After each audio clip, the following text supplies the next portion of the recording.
Yo, we back. We back. GRG, man. We back on regular schedule. We back on Wednesday. It's a great night. It's a great Wednesday. We're back on regular schedule, man. Shout out to everybody that's already here. We was a little late. Yes, I know we a little late, but we are here now. It's time to rock. We're gonna have some more people joining us. B gonna pull up at some point, I guess. I think P gonna pull up At some point. at some point, I guess. Ryan not pulling up again tonight, bro. Ryan not pulling up again, but On sick days, man, killing them. man, he got in a real sick day today. Oh, here we go. Hey, chill. I know we late. But we here. B just woke up, didn't it? Yo, lock in, bro. Good. Rise and shine, young man. Gotta get the crust out your eye, my boy. Yeah, I feel it. Are you back? I tried to manage. I went to the gym. I said, let me get a 30-minute nap before the pod. This what you on? See. You said what? Yo, y'all, come on, bro. Y'all lock in, bro. Y'all lock in. I'm here. I'm good. Be half woke. Yo, I'm what good, you got going bro. on with your camera, bro? I ain't gonna lie. You sitting too far back. Bro, That happened last time he was raging. You gotta remember the camera was Tell him going again. hard. Tell him again, bro. Go wash your face, bro. Go wash your face, bro. All right, now y'all forcing it in my face. I ain't like that. Y'all forcing it. I wasn't even sleep that long Like for. you I just wasn't woke even. up. I wasn't even sleep that long for crust to even get in my eyes. Now you forcing it. You Nah, look like you just woke up, bro. I would sleep for like. How we I supposed would to sleep know for that? like. I would sleep for like 30 minutes. nah, that my boy Jalen. Oh snap, that my boy. That my boy. He live in LA. In LA, That's hard. It's tough. 5:30. You just clocked out, didn't it? You just clocked out. That's real dedication. Straight Sun like just about that. to go down over there. Yeah, you know what I'm saying? Sun just went down. He just clocked out. He already on the pod. That's tough, man. That's tough. I appreciate people like that, bro. Shout out to you. What up, man? How everybody living? Ty, how you doing? You good? Yeah, I'm cooling. I just got off not too long ago, so work straight to the pod. No day, no breaks. Hey, there you go. B, nap was good. Gym was cool. What you did? Had a leg the other day, bro. Okay. Get into it. You don't skip leg day, huh? You don't skip leg day? Nah, I messed up my ankle at the beginning of the year, so it's like just getting back to like near 100%. So can't skip leg day. All right. You be out there doing the box jumps? You box jump on leg day? I normally would, but right now I ain't got it in me. I ain't gonna All lie. right, for sure. Never. Big Sports Den in the chat. Hey, you talking about? What up? Yeah. What up, Jay? Talk to me, man. How's UGA, man? All I'm gonna say is today we finna do a lot of this. Yeah. A lot of this. That's all I'm Hey, gonna you say, get why you gatekeeping that one? I need that one too. No, brother. No, we got more than about straight for you tonight. Oh, we on you bad. That's all I'm gonna say, brother. That's all I'm gonna say. For sure. Cause you had a lot All of right. contradiction in the group chat earlier with evidence. Hey, I'm standing 10 toes. So You standing 10 toes. You standing? Wait, hold on. I gotta. This is a hot takes pod, right? because we ain't talk because the one thing we ain't talk about because it But was I'm only about to- me. It was only me, Cole, and Ty that day. We was supposed to talk about something. Yeah, no. We're gonna get to it. I gotta send a link. I gotta send a link to the homie. I forgot. Nah, bro. Cause B, hey, you had us in the first half. Not gonna lie. And then once things start rolling in the second half, you know what you was doing. We start asking questions. You start saying, I don't know. Hey, man. And you was hating on one person though. But we ain't gonna get into that though, right?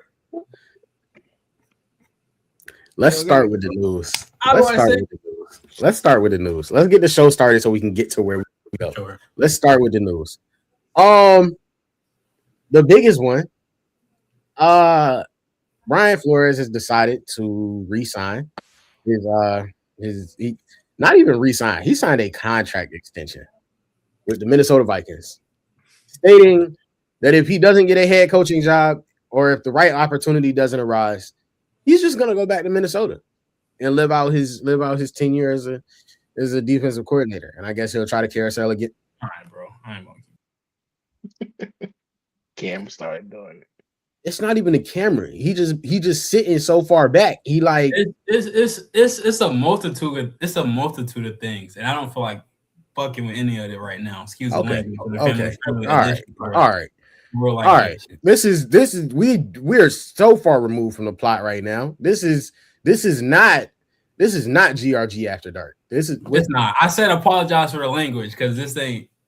But we pushing, bro. It's other worse cuss words than the one I use, so we cool. All right, bro. Come on. You use the 4 letter. You use the big one.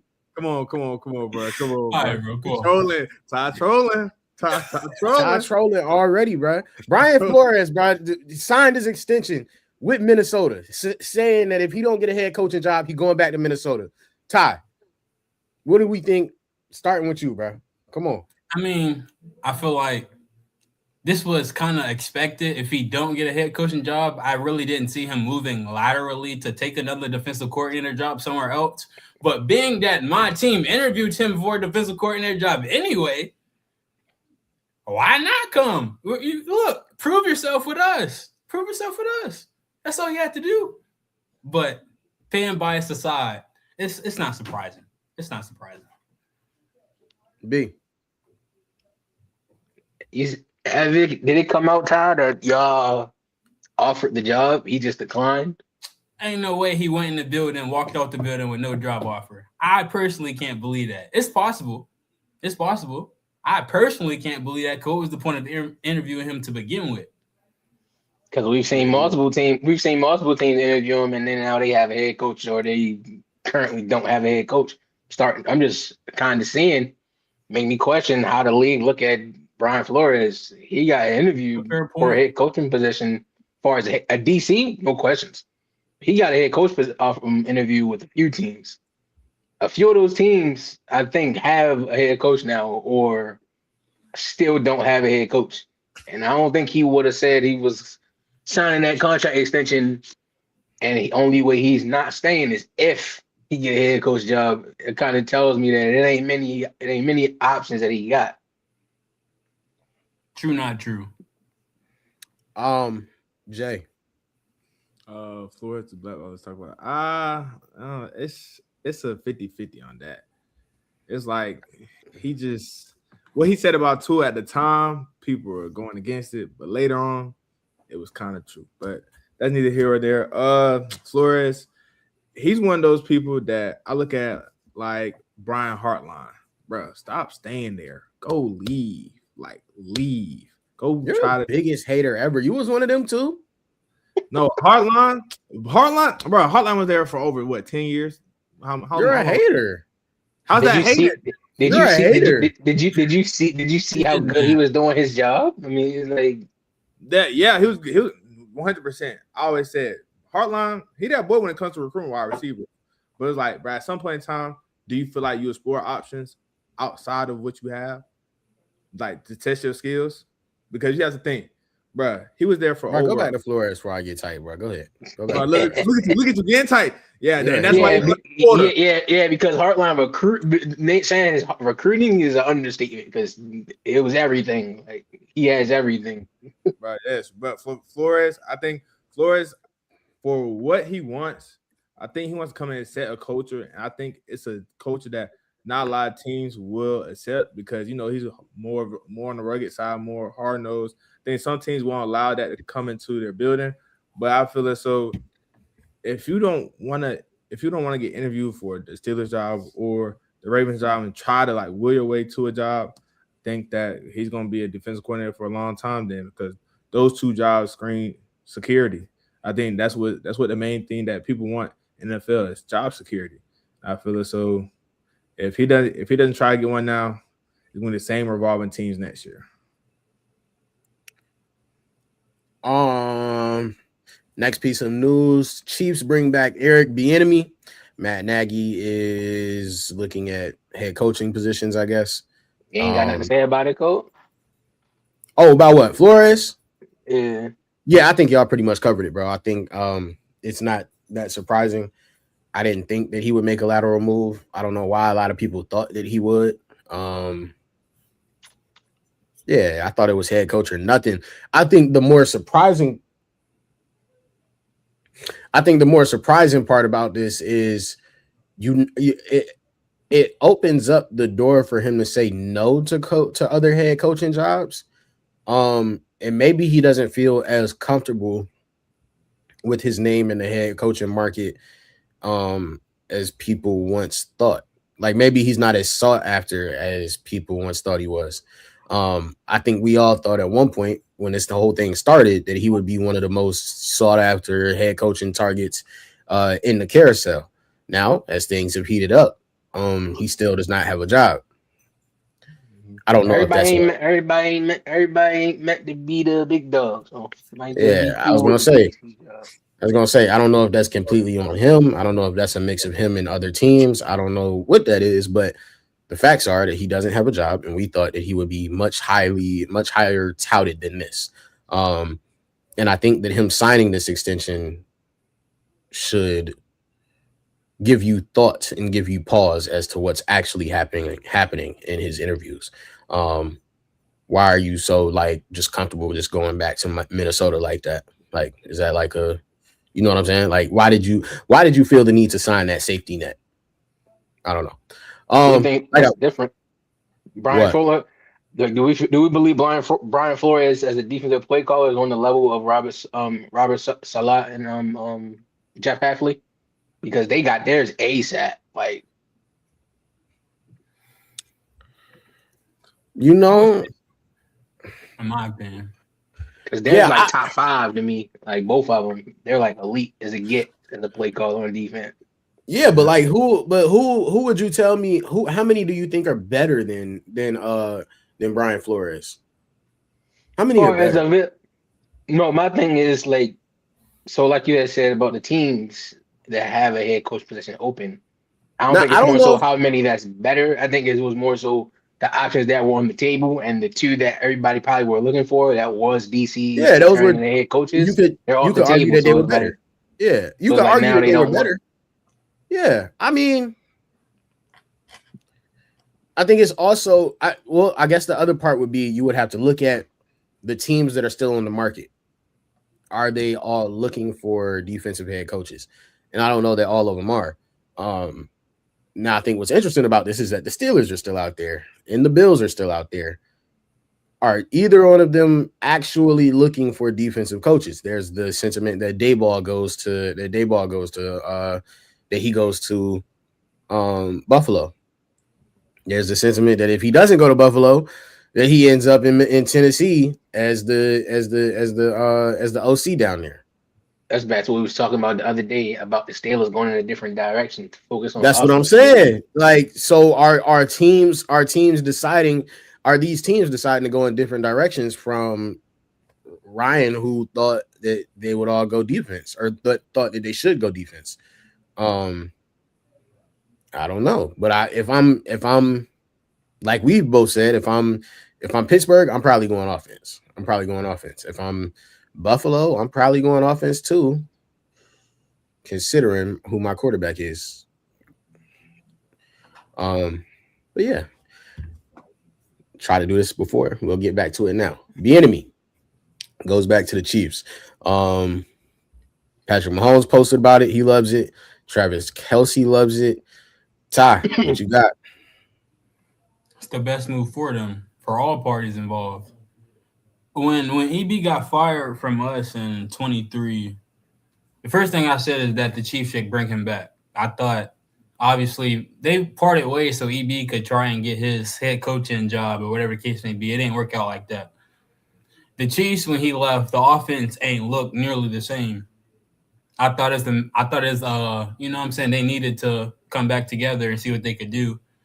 It was only a matter of time, so I'm not mad at it. You know what I'm saying, when Mahomes get back healthy and they do what they do, we'll see what they look like then. But as far as them looking to get a better OC and kind of relive some of that success they had in the past. We can see what happens. I'm all for the hire, though. B. I think for the Chiefs, it's a great hire. I believe he's one of the best play callers that you can get, especially like when we always go back to situations like the Ravens and whatnot. Is more so, even if he wasn't, it's like how many options do you have better than the one in front of you? And I feel as though he was the best option and fit for them. Already got a history, so it was like, why not? So, that's a good pickup for me. Jay? I feel as though this is the match made in heaven. I think KC and Eric Bieniemy go hand in hand. I think what people talked about the year before Eric Bieniemy left, the offense was ranked top 10. The year after he left, they were mid. They were top. They were like top 20-ish. But I feel as though Eric Bieniemy is going to have accountability across all parties in the Kansas City offense. I think that's what they need. I think some things just got out of hand. And I think we've seen with Travis Kelce bumming to Andy Reid for the past 2 seasons. I don't know why. It looked like Travis Kelce was out the door retiring. But I think Eric Bieniemy coming back, I think that gives him a little more juice to play for this organization and for Bieniemy. I think that for what it can be, once Pat get healthy, I think if I'm the Chiefs, I sit Pat out for the whole year and tank and just draft one of the wide receivers coming up in the 27 class. Then you get Pat an X with Worthy and sign a couple guys. Who knows? They can be back in the Super Bowl. Receiver might not be what they need. You see who they projected to get this year, right? Who they projected to get? They get Sadiq from Oregon. Brother, that's best tight end in the country. But they still need another target, a wide receiver. Yeah, they need a real X. They've been trying to get past with Rashee Rice and Xavier Worthy, littler guys. I'm about to say production wise, I don't think Rashee good enough or feels that. Rashee can, but it's like plus he be injured too. Both of them do. Yeah, so it's like I rather go get a young kid and just tell Pat, hey, coach him up, tell him what you like, tell him what you don't like, all this stuff, and then he gonna play. He not like as a rookie wide receiver, you have one of the greatest quarterbacks right there in front of you. You're not gonna try to mess up. You're gonna try to do everything, whatever he tells you to do. You're gonna try to do it to that exact T. And I feel as so if they can get a chance to tank and go get like a Jeremiah Smith, a Cam Coleman, or even your guy Ryan Williams, I wouldn't even draft Ryan Williams if I'm the Chiefs because you already got guys like Worthy and stuff. But so would you tank? So like, would you tank? So like, with that being said, if you thinking you have to tank, should they go get Sadiq this year also? Because if you're tanking, then Travis definitely hanging up. Travis definitely hanging up the cleats if you're tanking. Bruh, yeah, he ain't got no room to spare. But I think about it like this: if Travis thinks long term for 2 years, if he don't have to play for the first year as much and just tank that second year, right? He gonna have that farewell tour and he gonna try to give it everything he got. I was about to say that's probably what's gonna happen. If they come back and say we probably not trying to like win this year, Travis gonna go have fun, do what he want to do. He gonna work out on his own. When Pat get healthy, then my eye Trav, let's get your little farewell tour going. They gonna come back, do whatever they gotta do, and then he gonna walk off to the sunset. I agree with Jay. They should tank. They haven't been in the position to like be bad and get a high draft pick. This is their only opportunity to do that. When Mahomes come back, you're probably not going to get another chance. This is their best chance. And like he said, you have one of the most generational talents coming out in that draft next year at receiver. If you can try and get him, I would. Because to pair him and Mahomes up for the next few years, you can't pass up that opportunity. So I guess we're going to see what kind of direction they want to go in. But I agree with Jay. They definitely should tank or at least consider tanking. If that's the game plan, then I feel like they definitely should go get Sadiq this year. Let Travis show him some things for this season. So for when these 2 years up, they got Sadiq for the future to have along with whoever they decide to go get after tanking for that receiver in the season. That's smooth. I would think that's a good idea. All right. This one is this situation gets nastier and nastier by the minute. Atlanta Falcons have paired Kevin Stefanski with his OC from Cleveland, Tommy Reese. If I'm an Atlanta fan right now, I'm just asking the football gods why me. Jay, I'm gonna start with you. How do you feel about them bringing Tommy Reese to pair up with Stefanski? Hey, brother. All I gotta say is Drake London, he gonna hit free agency in like 3 years. That brother will test the waters. I'll tell you that much. But hey, man, he you knew Stefanski was gonna bring in his guy because he kept the DC. That was previously there with Raheem. But I think that the offense will it look better than what they had before? That's up to the players to buy in. That's all I gotta say about that. Because Stefanski, yeah, he won Coach of the Year, cool, all that, but hey, past recent years, the offense for Cleveland ain't look like nothing. All I'm gonna say. B. I'm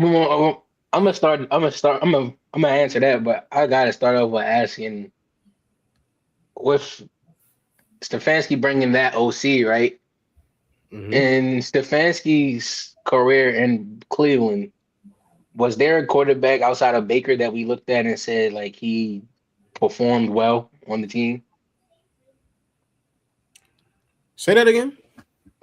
While Stefanski was in Cleveland, is there a quarterback that we saw play in Cleveland where we saw the flash of like he played well? Because you know how he moved on from Baker ASAP, but he didn't have a terrible year or anything. It was like he didn't have a terrible year. A lot of things came out. We see Baker been tweeting a lot about what really been going, about what really went down as of late. And I was on Instagram. That Baker been tweeting. Bro, yeah, Baker, he tweeted on Twitter. It's about to get crazy when Tampa play Atlanta, Take the over.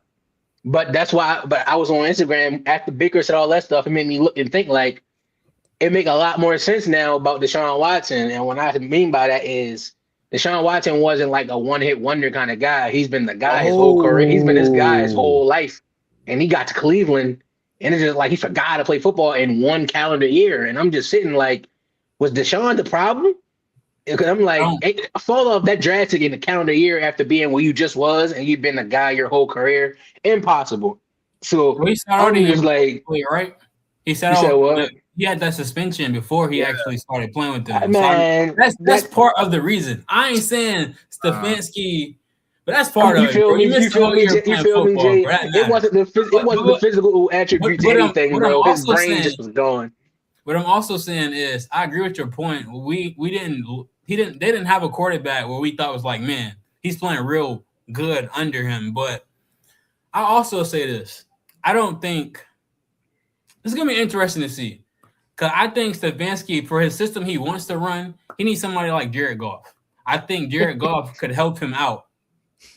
I'm not saying Jared Goff, but I'm saying Jared Goff could be successful in his system. I don't think the quarterbacks they had were for him, but that's also on Stefanski. So I'm interested to see what they do at the QB position, because you got Kirk Cousins, he's got more football behind him and in front of him. We got Penix, who is young, but like, does he fit what they trying to do? And you know how coaches feel about inheriting quarterbacks they didn't draft. If they play Kurt is going to be. They don't have a choice. This is what y'all got to remember. They don't have a choice but to play Kurt right now. Yeah, they don't have a choice. Too, I forgot. Penix, that was an ACL. And when Penix come back, his fifth one in what, 6 years? I'm saying when Penix come back, and if we see, because we see how he looked before he got hurt, it was like you gotta be patient with some guys, and then you see the potential, and it came out that he never got help from the organization as far as the quarterback. Like, they wasn't doing what you're supposed to do to set up your quarterback for success. So when he comes back, if we see like a lot of typical Stefanski type quarterback situations, where as though it's just like what is going on, it's like at that point we got to have a bigger conversation because it might be a big thing. Stefanski might have ruined Deshaun Watson's career. That's just me. Like No, I don't know Deshaun Watson's career. because them 3 years he came back. Everybody else outside of him too. I don't know. Ruined Deshaun Watson's career, dog. I ain't gonna lie. Deshaun Watson helped Stefanski ruin his career. Deshaun Watson did not play great in Cleveland to show that he was still worthy of the money that he received. That's what I'm saying. How good could he? Wouldn't him with what the play callers he had? How good could he? I'm just saying, regardless, he was for Deshaun Watson to have gotten another contract after this one. You know how good he would actually have to go out there and play. I'm talking about include all the on the field, off the field stuff. For him to have gotten another contract and for his career have not to have been over anyway, he would have had to go on out and played elite regardless. It was over regardless. That's what I'm trying to get at. It was over regardless. Like that wasn't just Stefanski. That was Stefanski was throwing crap at the wall trying to save his job. And so he was hoping Deshaun Watson could help him save his job by that point. And Deshaun Watson was like, bro, I can't save myself right now, let alone your definitely job. Makes sense. It's no coincidence he was the first fully guaranteed contract. So. That being said, though, what you have when Michael Penix gets back is Dylan Gabriel, Shedeur Sanders, and Joe Flacco 2.0. Like, it's literally that situation 2.0. Do I start the 40-year-old or do I let my young guy play?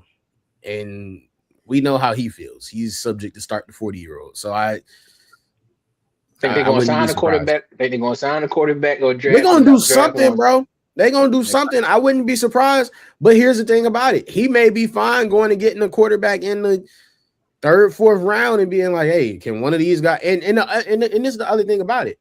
I think what you can look at is the interesting part about this draft is the quarterbacks that are coming out, you're not in love with them the way that you are some of these other quarterbacks in other years, right? So you're not looking at these guys like they just going to be flying off the draft board. He may be able to get a decent quarterback, not, and I ain't saying it's going to be, some upper echelon, S tier quarterback, but he may be able to get a decent quarterback in 2 or 3, in round 2 or 3, just because these guys are not going to be flying off the boards the way that you think they are. Tyler Shutt fell to what round? 4? Tyler Shutt went to so. Yeah, it was like 3 or 4, right? But that was just due to age. But I'm just saying that was due to age and injury history. So, but I'm saying though, the way that you looked at Tyler Shutt last year, where there was talent, but the age and injury history was a little shaky. How much different do you look at the quarterbacks this year? Outside of Mendoza, it's only one quarterback I would have my eyes on in this draft. Honestly, that would be Ty Simpson. That would be the only. So guy that I would have 15 games on. Though. Like I think that's a big investment. He got to sit, but it was where he was sitting at, and he got to adjust. And what I'm saying is, but that's what I'm saying. There's a question mark for all of these guys where you're like, yeah, I know they come into the league, but you know what I'm saying? So it's not like, but what I'm trying to get at is Stefanski could invest a later pick in a quarterback project that might be like, you know what? I like this guy better. This guy will fit my system better. And I didn't have to get him in the first or second round. I got him in 3 or 4. They're going to play it smart because they ain't much talent, like you said. So the person they eyeing and up on the board, it's pretty much over with for this draft. Well, yeah, but then you just move because you got a guy in Kirk Cousins who's got all of this money on contract anyway. You know what I'm saying? So it's like it's not a lose-lose situation. It's kind of like a win-win situation. Like if you can go in there and look at something. If you don't like what you see when it's time for you to pick, hey, we paying Kirk Cousins all this money anyway. Kirk ready to go lay down with the fam, man. Hey. But he can become a coach. Anyways, all right, let's get to this next one. Go ahead. I would have thought Jay was about to say something, but nah, all I said was Kirk Cousins can swag and surf on his way home. Yeah, I mean,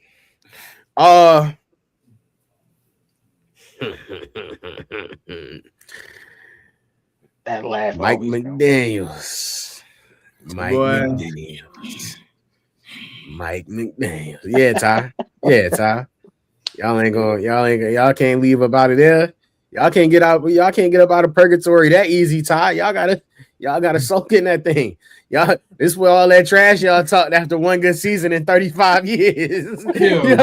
Y'all thought y'all was That's not setting no blueprint. Don't you thinking that they decline? No, they don't. Hey, Nobody want no. they thought they was parts. finna magically jump out of purgatory. We got Jay and Daniels using that as all their weight after having one good year. No, nobody It's the want to be. defense fault. If we be honest, No, I'm just nobody wanna saying. be there. Y'all thought y'all was going to jump out of purgatory. Like I didn't think it y'all was gonna thought be y'all. that simple. I've been a fan too long. I know how they get. We got that one good year where they might do something, make the playoffs, make the wild card, and then we back to the regular schedule program, bro. We That's back to what y'all said to me like last week. That man said, I'm going from head coach to OC. But y'all said, don't happen. My man said, hey, I'm going over here to be an OC. I don't want that head coach job over there. I'm cool. I take a D ranking. No, you gotta think, bro. Bro. I know Philly probably wanted to have him. Washington wanted that brother wanted to be in the warm state of California. You got to think he was coaching in Florida, brother. That ain't had nothing to do with that. Well, there's some things that he wanted. He also wanted. I don't know if everybody ever knew. He wanted Herbert a lot. Like Herbert was his main attraction on that draft. Ain't nobody taking a job. They taking a job because of the quarterback. Let's be real. Like that's how most of the jobs go. They're taking that was his main attraction. And I ain't saying Jalen Hurts is Tua. But I'm saying I ain't saying that. What I am saying though is no. I ain't saying Jalen Hurts is Tua. What I am saying though is if you just finished dealing with Tua, you're probably gonna go and get you a gunslinger. I'm not gonna lie to you. You're probably gonna go and get you a play caller like Mike McDaniels with Justin Herbert. That's insane. That's insane. So, but it brings the conversation, Jay. How do you feel about him going to LA? You know what I'm saying? What do you expect from them? Do you like the move? Okay, I like the move for sure. I think this will help Herbert a lot as a play caller to a player dynamic because I feel it. So McDaniel's going to understand what Herbert wants, and he's going to cater to his needs. But also, the player I'm looking at is Omarion Hampton because we look at it, Devin Achane got off in McDaniel's system. If Devin Achane can get off in that system, and we look at him as a straight speed back, Hampton is a 3-down back, a future 3-down back in this league. He's going to rush for over 1,100 yards next year. If he's healthy, he's going to be among the leaders in rushing. And I think that with everything going on, the Chargers can have a top 5 offense. That's all I'll say. B? Man, I don't know about y'all. And Herbert, he's one of my favorite quarterbacks, but I ain't gonna lie. Herbert might be the guy that's tested the most from now on. To me, Herbert might be in the best situation coaching-wise out of any quarterback in the entire league from an offensive standpoint. You got Mike McDaniel as your OC, and you got Jim Harbaugh, a former NFL quarterback, as your head coach. You got it all right now. You got Omarion Hampton, like they just said. Your receiving core isn't terrible. So you got everything you need. You got arguably the best tackle duo in football. It's not even really arguable to a lot of people. So he's set up for success the most out of everybody on the offensive perspective of the game. Now, they just got to put everything together. That's a great hire combination for all of them over there in LA. Tom? Oh, yeah, I like the hire for him for sure. I like it for Herbert. I think they'll be able to do a lot of stuff. I think his system will make it easier on Herbert, and hopefully because of that, the other players be able to step up. But my biggest question is, when I think about McDaniels in Miami, he wanted Waddle, he wanted Hill, Achane, speed. The Chargers offense ain't really that fast. So I'm looking at the personnel and saying, what kind of changes are going to come within that? I think Hampton's going to be the back. The receiving core, though, I think in 2-3 years it's gonna look entirely different. Like they don't have what McDaniels wanted in Miami. The Chargers don't got at the receiver position.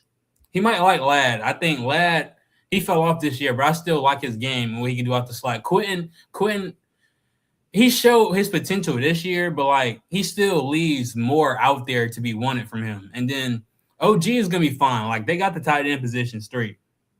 I'm interested to see what the weapons are going to look like in this offense and if they decide to make a move at that position. But other than that, I think they'll be fine. And they made the playoffs this year with Greg Roman. So, like, they'll make the playoffs next year. Think you're going to see who their best receiver. Think you're going to see who their best receiver is. And I'm glad that they started to use him towards the end of the season. And I love them coming out of college. I believe that you're going to slowly start to see more of Trey Harris. I think that's a long-term guy. If you keep track of college football, Trey Harris out of Ole Miss, he was elite X receiver you're looking for in the future for draft. Same situation with Luther Burden, how we're now seeing Chicago start to use him. We see how it was when he was at Missouri.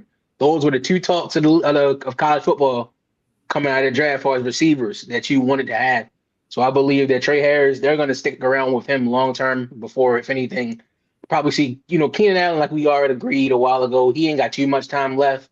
But I think Ladd and Trey will be their vocal point of their receiving core for the future. And Quentin Johnston maybe uses trade value eventually.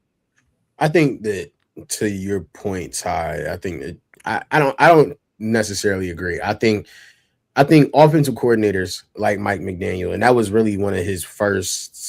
That was his first time being able to fully take over a team by himself, like an offense by himself, right? I think he'll learn a lot from that. And I think what he'll learn from that system that he just ran is that it works until it don't, right? Like it works when it's hot. When it's hot, it's like, how are we gonna stop this?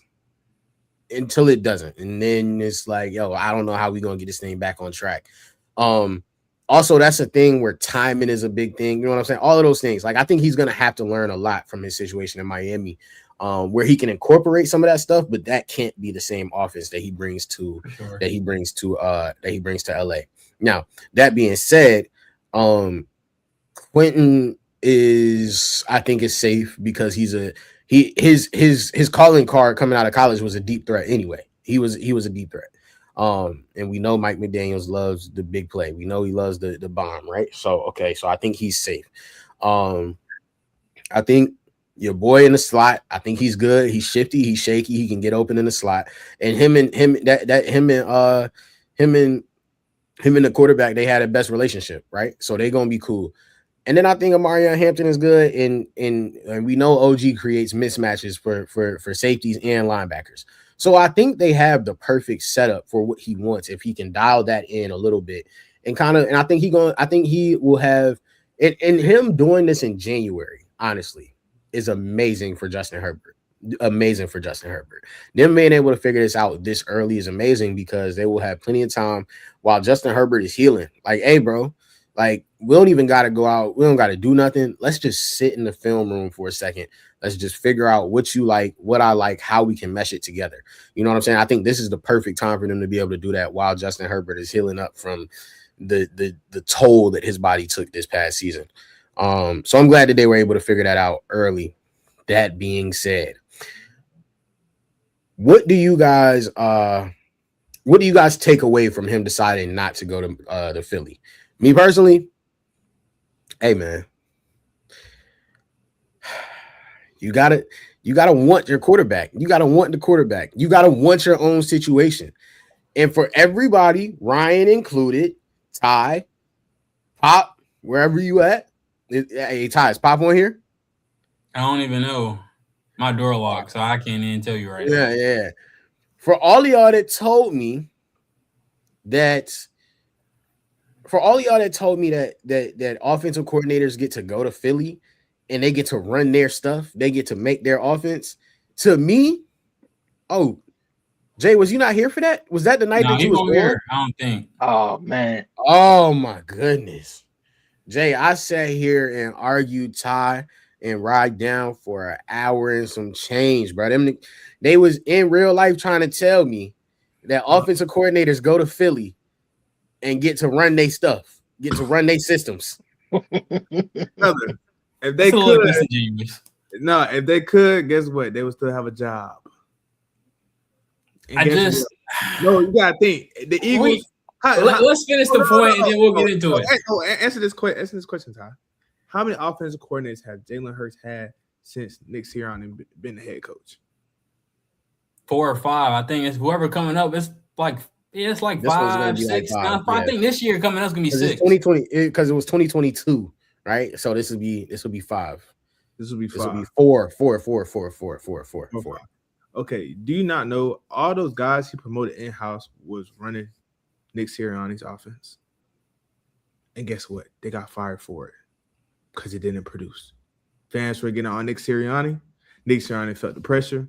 And all them post-game antics he be doing, I don't be falling for that, bro. All that after he beat the Chiefs, I don't be falling for that, bro. He be trying to act all hard and stuff. Brother, don't do that. Because at the same time, when y'all lose, you start pounding.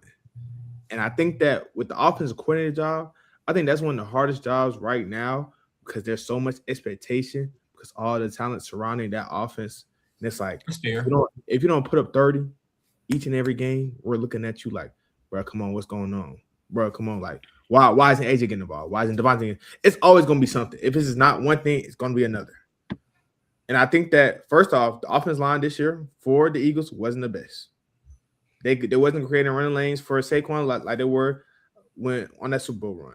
Then you Can had we stop saying that? Can we stop saying that though? start saying what? That the O line wasn't the best because the Super Bowl run we saw. Because the Super Bowl run we saw like a O line sent from That heaven. wasn't. So now, wasn't. now They was genuinely banged up. They was hurt. It wasn't the same. Yeah, it just wasn't their best product to put out on the field. I'm just saying because they wasn't the same. They wasn't the same. But it's like I feel like though we over focus on the O line because they wasn't the best O line anymore. They genuinely ran like 10 different starting O lines this season. I'm the biggest Eagles hater on this pod. I can't even like. Okay, cool. But then some games you'll see Dallas Goedert being the most productive receiver, and he's getting paid less than Smitty. He's getting paid less than AJ. So it's time to have a conversation about remember, do y'all all remember like 2 years ago when it was 2 or 3 years ago? I didn't get to finish my point. Oh, I didn't even get to finish my point. The point you was on your phone and stuff over there. Well, no, I was letting Jay talk because I did before y'all started. Y'all Go ahead. The original point was Ty and Ross said that offensive coordinators in Philly get to run their own stuff. To me, Mike McDaniel's choosing not to go to Philly when you have what is supposed to be the best offensive line. We're supposed to be a top 5 quarterback. Supposed to be. We're supposed to be a top 2 running back. Okay, we're supposed to be a top 2 wide receiver duo in the league. You got all these things, and then you got a top 10 defense in the league. Why, as an offensive coordinator, would you not want to go there? Why would you choose to go somewhere that's having injury problems, that's got an old ex receiver, that's got a running back, a rookie running back that has some injury issues coming into the league, and you know what I'm saying, and in his rookie season? Why would you choose that over these things, all of these things that are supposed to be so top tier? We know why. They don't get to choose their stuff, bro. They don't get to run their stuff. That's not their system. That is a Nick Sirianni system. It's dysfunctional. It's a lot of problems over there. That was my only point. I really did it for the clip. I'm not gonna lie to you. I just didn't make my clips today. Do y'all remember 2-3 years ago when we would like we all agree we see how bad Tua is, right? And we were like, how are you struggling this much with these weapons? Do we remember 2-3 seasons ago when Miami was like the talk of the league on offensively, like just dropping everybody off, 40 balls, everything. They were just running around everybody. Mm-hmm. And then now we're seeing Tua. I hate to be that guy, but the Eagles is the prime example of when you have demons left and right on your offense. The reason, like when you don't have a quarterback to get everybody the ball at a high clip, that's what's going to happen. We see what an offense looks like when you have a guy that's locked in with his elite weapons, the offense looks pretty much unstoppable. We've seen it on numerous occasions for different organizations. And then when it starts to slow down, who's the first guy we look at? We look at the quarterback. We don't look at the receivers and those guys that was just going crazy. Yeah. So Jalen Hurts in the offense, with them having a slight decline, like you said, the O-line wasn't as good. But nobody's going to tell me that the O-line was that dysfunctional to the point where as though that was the vocal point of why the offense just couldn't move the ball and do what they do. Because if you have if you told me that I had AJ Brown as an offensive coordinator, if you told me that I had AJ Brown, Devontae Smith, Dallas Goedert, and those guys, I would be so excited. I would have a field day. But like we say, you can't go over there and call your own plays. Maybe something could change if the OCs could go over there to Philly, and maybe we would see and be proven wrong that Jalen Hurts probably is a different guy.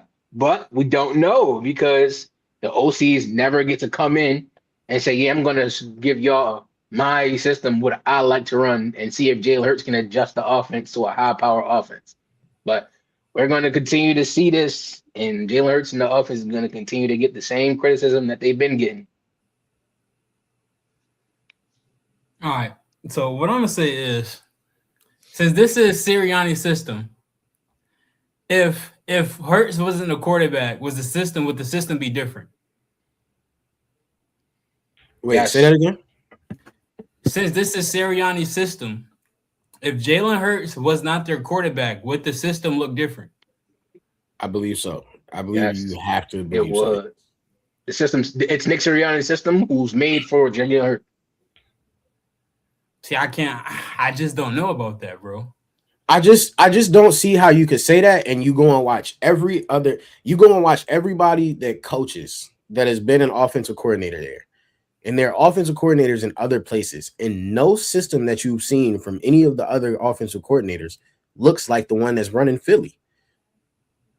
No, I'm not taking away from that. What I'm saying is I don't think the system changes no matter who is the quarterback is. I think the system is the system. Will the outcome look different? Of course. But I'm not saying that you put any other quarterback in the system, he's changing the system. I think the system is the system. Like I was saying, it's his system. I'm saying that if Hurts wasn't the quarterback, you're saying Dak Prescott could be the quarterback for Nick Sirianni, and that would be the system.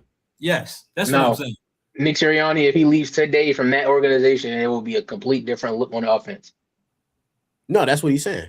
That's what he's saying. He's That's saying yes, Jalen. That it's like I said, it is Nick Sirianni's system, and the system is made for Jalen Hurts.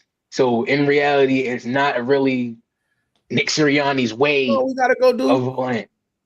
We gotta go on. We gotta go and watch. We gotta go and watch Sirianni when he was in Indianapolis. We gotta go pull up that film. Yes, we. Because I don't really remember it, but what I do remember is that at that time, we all thought Sirianni was the next offensive guru. Now I don't remember what the system was. Not a coincidence. Well, now I was about to say I don't remember what the system was. Am I lying? That's why they went and got him. I can't say guru. I wasn't familiar with him at that time, so I personally can't say that. The coach I'm saying I personally can't say that. I'm not saying that's not what was being said. Yeah, no, the reason they went and got him was because they thought that he was going to be the next offensive guru, and he was moving crazy in Indianapolis. And it was like, oh yeah, we need him. We need him. Yeah, because his very first year there was Andrew Luck last season, and that don't got to be said how Andrew was. We thought he was about to be what really shows Nick Sirianni's level of performance. That next season, they had a 7-9 season. Jacoby Brissett was the quarterback. Jacoby Brissett had 3,000 yards. His numbers look like Jalen Hurts. I was just looking at Hurts' numbers. And just like Hurts. And who at any point had Jacoby Brissett labeled as an elite quarterback or a starting quarterback that was like gonna be your franchise guy? That's the entire dynamic of this situation right now. Jalen Hurts coming out of college, that was supposed to be a face of the franchise type of quarterback. That shows how Nick Sirianni was as an offensive coordinator because he had Jacoby Brissett looking like a guy that I could do think actually he get a lead bad your rep. team. Brissett's not a bad quarterback. He's a backup, but he's a good backup. Like you said, he's a that's- backup. He's a Nick backup. Sirianni had him not looking like a backup.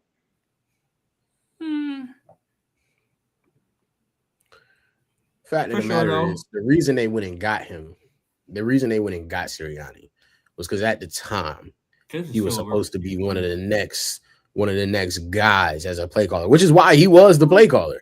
When he first got there. He was the play caller when he first got there.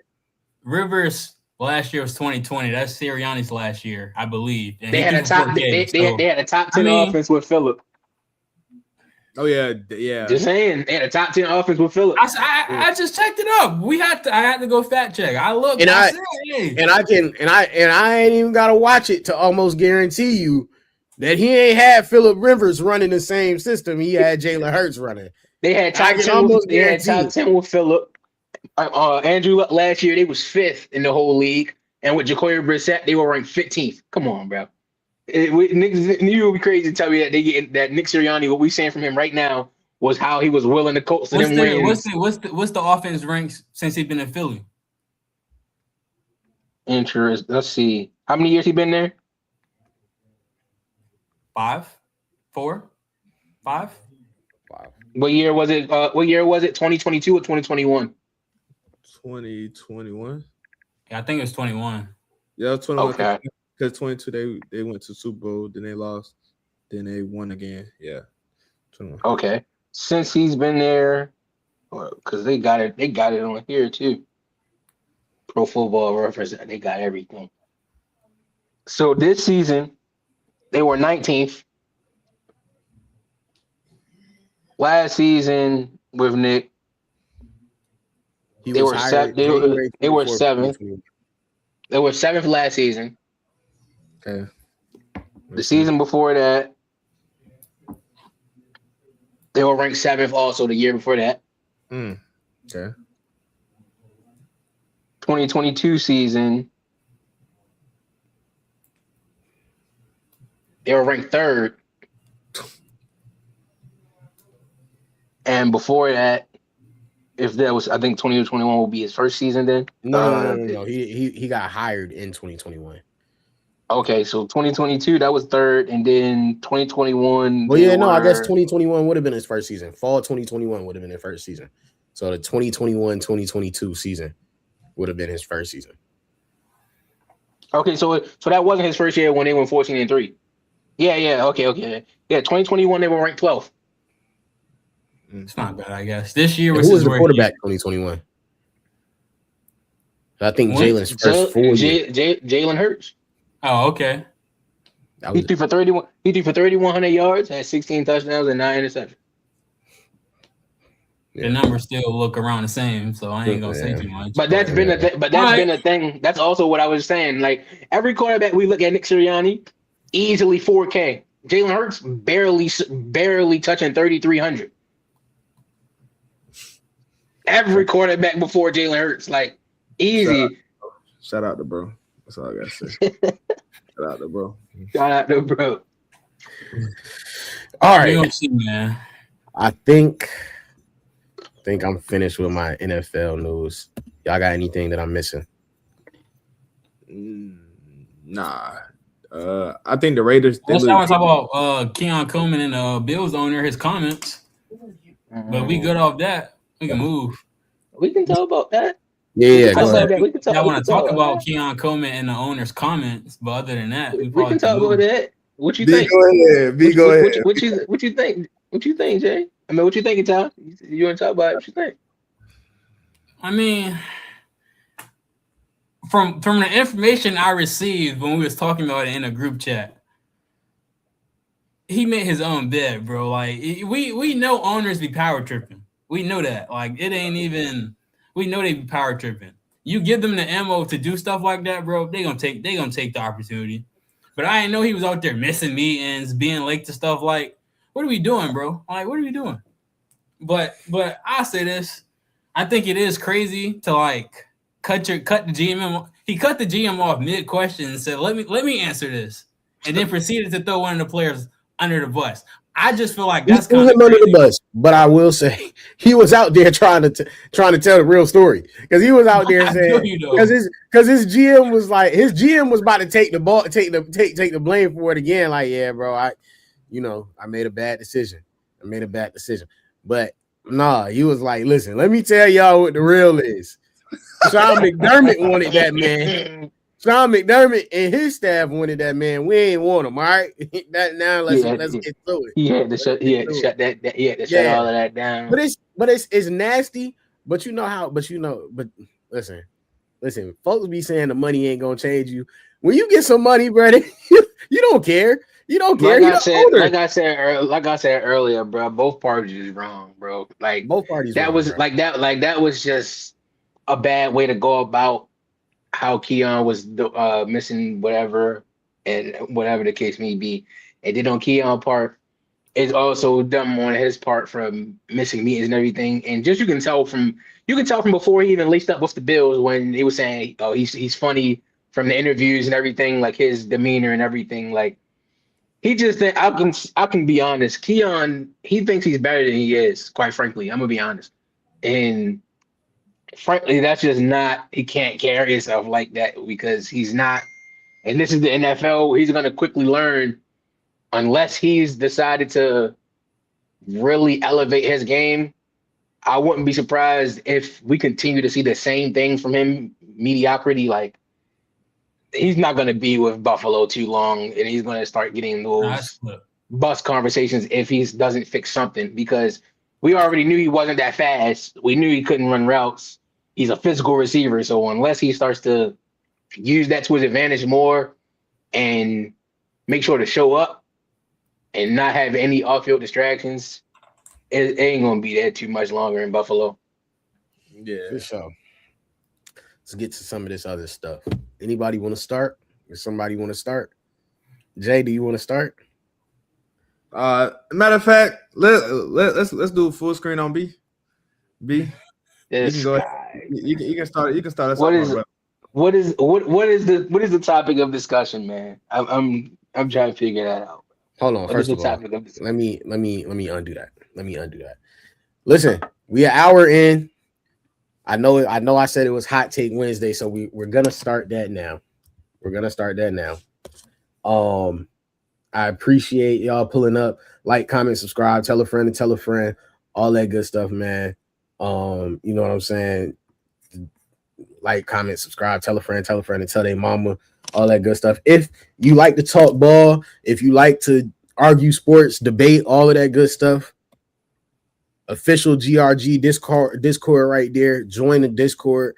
We're gonna get that joint jumping. We're gonna get it active. Share it with all of your ball knowers, all of your friends, everybody that you talk ball and debate with in the group chats, all that good stuff. Join up. Yeah. Now we can get to it.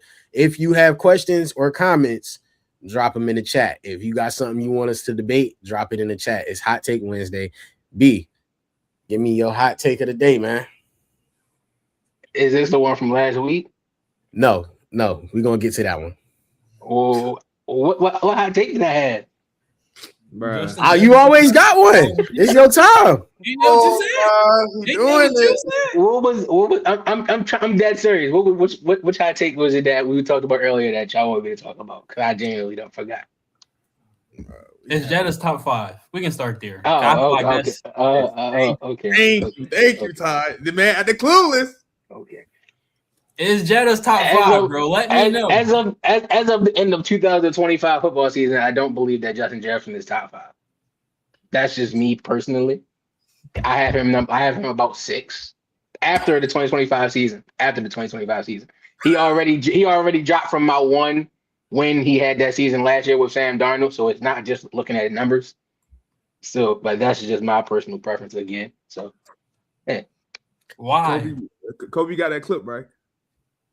Of course. Okay, that's all I need. Because I will understand everybody getting on me if I said I had him 1 up until this season, and then he didn't do no whole JJ McCarthy. So now I have him on the list. No, he already dropped when he had them when he had them good numbers last season with Sam Darnold to me.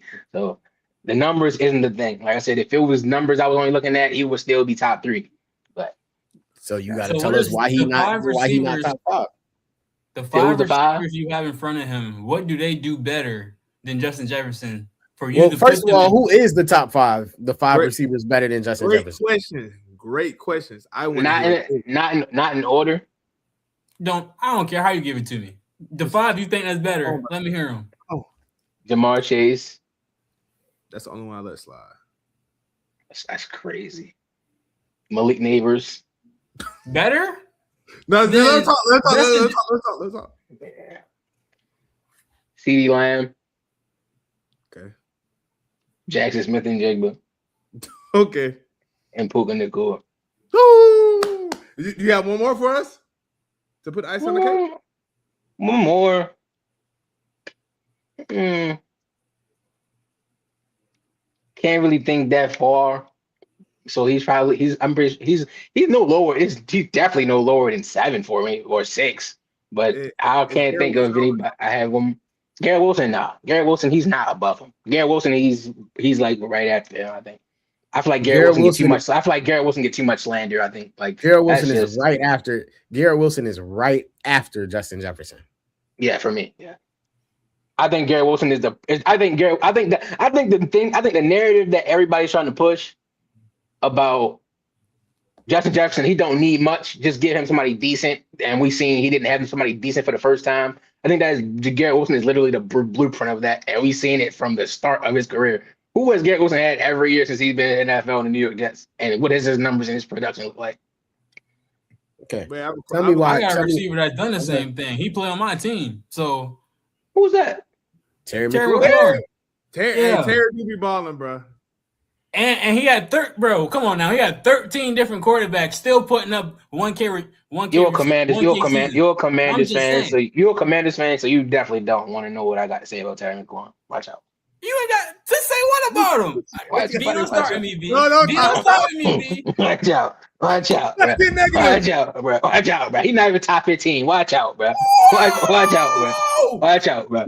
Watch out, bro. Bro, if you're saying that because he barely played this year, bro. I never had him there.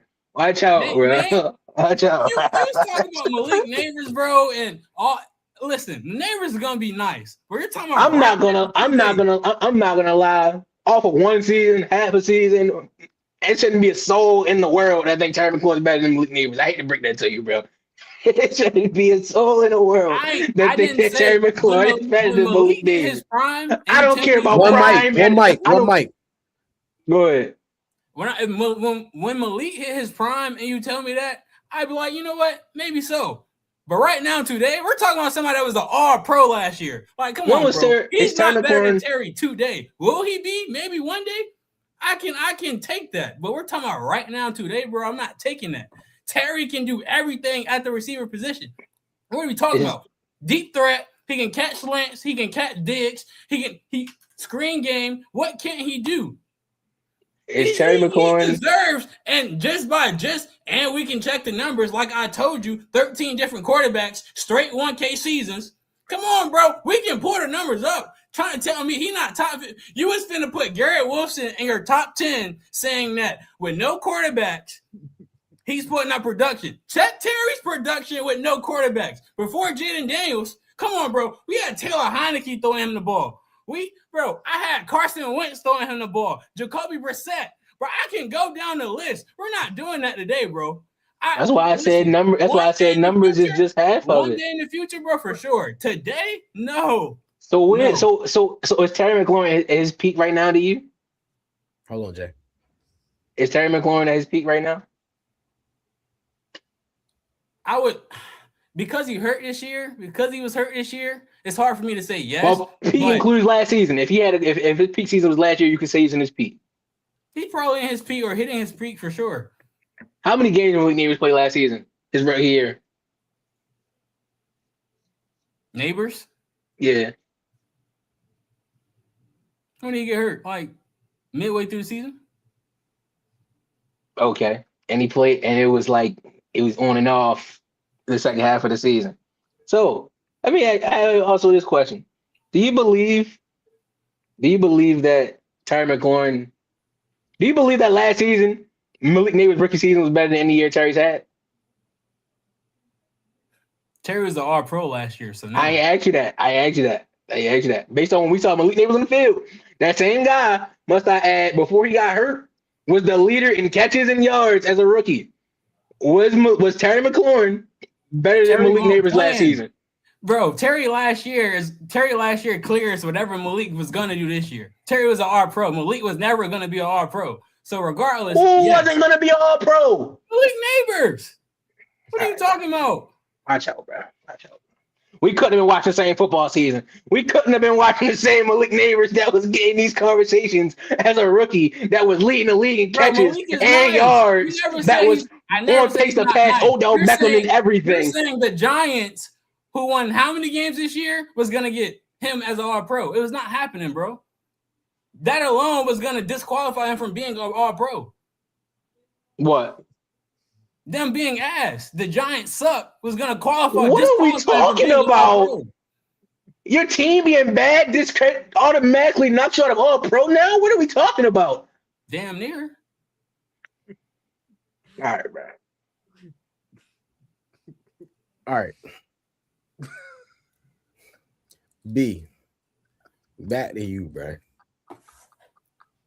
Back to you, B. You still never answered.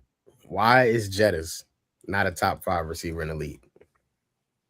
Just things that I look for personally. This is like you know how you're a defensive player and you say like it's just certain things. One day we gotta talk about linebackers. Like it's just an eye thing. Like it's an opinionated thing for, of course, like I always tell y'all. But so what is it? What is it? What do your eyes look for that tell you Jettas not a top 5 receiver? Or are you just being different? Because right now you beating around it. It's it's just it'd be so many little things. Like when we look at Justin Jefferson as a receiver, bro, Justin Jefferson has been a deep threat receiver since he's stepped foot in the league. And anybody that think I'm wrong, please fact check you on that. But Jay Jettas has been a deep threat since he stepped foot in the league. Great route runner and all of those cool things. Yes, that's all fine and dandy. But when it comes to those guys that I named, the only guy in the top 5 that I just named that I don't believe is a better route runner than Justin Jefferson is Puka. All of the 4 of the other guys I believe are better route runners than Justin Jefferson, in my opinion. Far as go ahead, Jay. I have a question for you. You said after the 2025 season, those 6 players are better than Justin Jefferson. I named 5. Yeah, correct, right? Like after the 2025 season. So where does George Pickens rank for you? Well, George Pickens, he was in my top 15 before this season. I got hate for that. But George Pickens, he definitely is in that top 10 now. Where does he rank? Is he right after Jettas? No. You have George Pickens is like probably 8 or 9. I have Garrett over to George Pickens. Okay. And like you say, we ain't seeing much from George. Like what? I think Garrett he got hurt and he only had like what 400, 500 yards this season. So like I said, it's not touchdowns since like week 9, week 8. So like I said, back to what I said, it's not like Ryan, I'm gonna get to you in a second. Hey, bro. You and your heart tie can't even. You and your heart tie, you couldn't even sit here and name me because y'all all disagree with what my top 5 is. So even if we was to go that much farther, you right here, Ty, you could not sit right here and name me. You couldn't name me 15 guys legitly that is better than Terry McLaurin. That would absolutely be crazy. Legitly better. That would be crazy. Like there's no conversation. It's no way that if you were to name receivers, you would stop anywhere before 13 or 14 to where those like, all right, now it's just getting nasty. Like Terry's better than them. There's no way. If Garrett Wolfson is in your top 10, then come on, bro. I feel like I Terry can get McLaurin can't mess with a picture of Garrett Wilson. Terry McLaurin can't mess with a picture of Garrett Wilson. Whoa. Mess with a Turn the tape on, B. Turn the tape on. That's all I'm gonna tell you, bro. Turn the tape on. Terry McLaurin is the 4th best receiver in his division. Turn the tape What are we talking about? What are we talking about right now?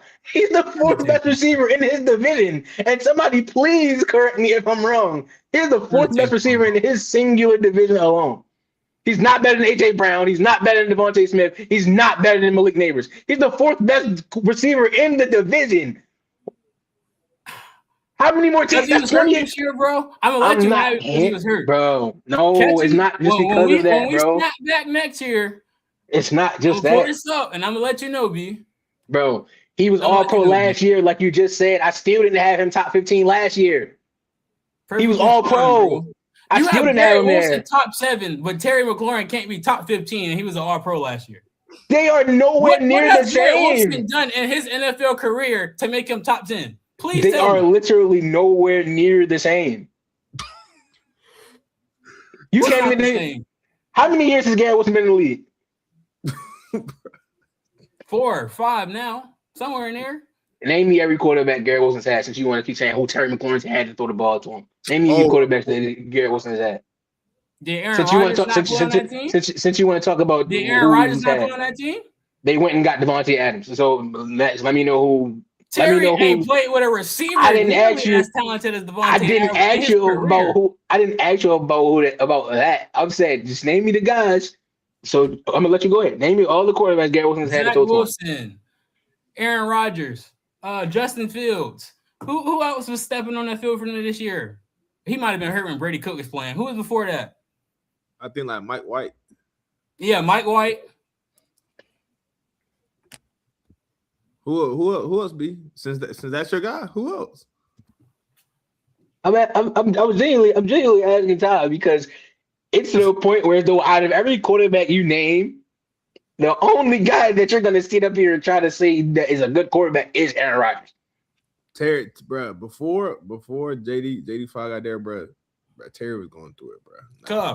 Terry McLaurin has played with Case Keenum, Dwayne Haskins, Colt McCoy, Alex Smith, Kyle Allen, Taylor Heineke, Carson Wentz, Sam Howell, Garrett Gilbert, Ryan Fitzpatrick, and that's not even the whole list. Like, what are we talking about, bro? What are we talking about? The best quarterback he played with was JD, and you've seen what happened. He was an All-Pro the same year. That's where I hate when y'all do that. And let's see what happens. All I'm gonna say is, when everybody healthy next year, let's see what's up. Garrett Wilson's not better than him. Garrett Wilson's nice, but he's not better than him. That's all I'm saying. That's where I hate when you. That's where I hate when you do that, bro. Oh, we about to sit here. You just sat up here in my face. How many seasons did Taylor Heineke play for the Commanders? Three. Yeah. 3? He started for 3? No, he This might started be for on like 2. He came the year before in a wild card, and then he played the whole entire year after that. And good thing we all know football. How did Taylor Heineke look when he was starting for the Commanders? Not a top 15 quarterback. Not even he was serviceable, but what are you trying to get at? He was performing serviceable. Yes. Where did Taylor Heineke rank in yards when he started for y'all that season? What you mean? Stats. I'm asking. You just said you don't like to look at the numbers, but now you're looking at the numbers to. I just asked. I just asked you, like you remember you said Taylor Heineke. He went somewhere else to get a job. We named Mike White. Pull up your running in circles. Who are you taking? Mike White or Taylor Heineke? They about the same. Who are you taking? Aaron Rodgers or Taylor Heineke? Aaron Rodgers. You taking Aaron Rodgers over every single quarterback I named that played with Terry McLaurin. So, like, regardless, bro. For sure. And that's okay. And that's why I told you, like I just said, Garrett only had, like Cole just said, he had no touchdowns after week 9. That's okay. Like I said, from what I look at, my eyes is just one thing different. But like I said, he's not in my top. He's not in my top 15. It seems like he's in your top 10, maybe. You said I have Garrett in my top 10, and you think Terry's better, so Terry got to be in your top 10. I'm guessing, but he doesn't fit my top 15. I don't know where Cole or Jay got him ranked at. But let's stop. Forget this conversation. The first thing I asked you was, what do you look at? What do you look at when you're ranking receivers? Let's talk about that. What is your biggest liking when it comes to receiver, and what's the biggest critique for receivers? I'm a route technician kind of guy. Just like quarterbacks, I'm a gunslinger type of guy. When A route technician type of guy. I Let's get to bid this. to So let's get to this. Yes, Let's get to this. great eye, great ears. I love that. Let's get to this. Jackson Smith and Jigba is a top what? He's top 5 to me. And he Didn't say he was you said he has a top what skill set in the league right now? top 3. Jackson Smith and Jigba has a top 3 skill set in the league right now. What is his skill set, B? He has the same skill set as who in the league right now? What did you say in the group chat? It's nothing that he can't do. Okay. Jackson Smith and Jigba has the same skill set as who in the league right now? When you compare his skill set, who does it line up with? The other 2 guys that I think was the other 2 above him, Jamar Chase and Malik Neighbors. No. I know what Coach trying to get at, bro. Coach trying to talk about that. Did I not say that in the chat when I said he's top Those 3 are- skill so- sets? The only so one Jackson that Smith and Chase and Jigba. Neighbors. So Jackson Smith and Jigba has the same skill set, like meaning that his game likens to Malik Neighbors and Justin Jefferson. So he's an X just like them two. Malik Neighbors and Jamar Chase, yes. Like y'all saw when I said in the group chat, you can go back and look at it. I said that he's third behind Neighbors and Chase to me, but I think he's like it's not Chase. Like he's not on Chase level, but he's third, and he's in my top 5 in the league. It's in the group chat for you to look at. I said that verbatim. I think when I said top 3 skill set. No B. What he's trying to get you to say is he plays like St. Brown. That's what he's trying to get at because he makes most of his work in the slot. That is what he's trying to say. No, bro. Jackson Smith and Jigba is an X. No, bro. Jackson Smith and Jigba is an X. I won't allow that. No, I won't. Jackson Smith and Jigba is an X in the same way that Malik Neighbors and Jamar Chase are X wide receivers in the league. Oh, yes, that's just me, my opinion. I won't allow you to say that him and Amon-Ra is like, no, bro. No. Because Amon-Ra, he literally is like you said, Jay, when he sent the gif emoji, like Amon-Ra, that is a slot demon, like a literal slot demon. Like Jay had said, like we all said, like you said they used him for a certain type of scheme, and when I had responded and said JSN, he can give you whatever you need him to do. He was unstoppable in the slot, so they continue to run him in the slot. If they just tell JSN to go line up outside, he's gonna fry everybody on the outside. Amon-Ra, you're not gonna tell him to go line up outside, and he gonna go fry everything that move on the outside. This is the problem, B. You're wrong. You're literally wrong. I don't care what your eyes say. I don't care that you said, like, I know he can go and fry people at the X position. That's not where he gets his work. That's not where his money is made. His money is made in the slot. Bro, his money is made in condensed formations. His money is made. Stopped. He couldn't be stopped in the slot, like I just said. So if they decide I don't care what your eyes tell you, bro. That's why it's an opinion. That's why it's an opinion. But it's literally wrong by fact. The facts are 80%. The facts are 80% of his work is in the slot. What are we talking about? Like I just said, when he's in the slot, he's unstoppable in the slot and everything. That's okay. So why would they stop using it? If they decide that when it's not working to put him outside, I believe from what I've seen that he is going to be able to still produce at a high level on the outside. What's so crazy about that? You're calling him an X and he's not. What do you mean? What's so crazy about watching the game and telling you what he's doing? Oh. What does he do most of the time, B? You said what? My bad. Where is he lined up in most of his formations? He's in the slot. So then what is his skill set? You can't say his skill set is the same as Malik Neighbors and Jamar Chase just to say it. How much did Malik line up in the slot? Malik was more times than not outside. I was just asking. I was about to look it up. Malik Neighbors is more times than not at the X. Look up, bro. That boy. Bro, Malik Neighbors. Be not watching film, y'all. Be just making takes just to Malik Neighbors had 241 snaps in the slot and 200 on the outside. Malik Neighbors makes most of his money outside. Does he not? I ain't say he did. When you talk about what you see from Malik Neighbors in most of his money making, where you see him do I mean, I know what the numbers say. I know what the numbers say. But when you watch Malik Neighbors and they pull up his highlights and he even did this crazy thing and that crazy thing, where is it all coming from? The majority of it. You watching him fry one X's on islands, right? He gets a lot of work outside, yeah. So when you watch Jackson Smith and Jigba, where does most of his work come from? They've been utilizing them in the slot. So then what was the point of your take? Because back to what I just said. I believe from a little bit I've seen, when he lines up outside, that his production will still be at a high level. Just because he's unstoppable in the slot and they're going to not go away from what's working, doesn't mean that I don't think that his production on the outside is still going to be at a high level.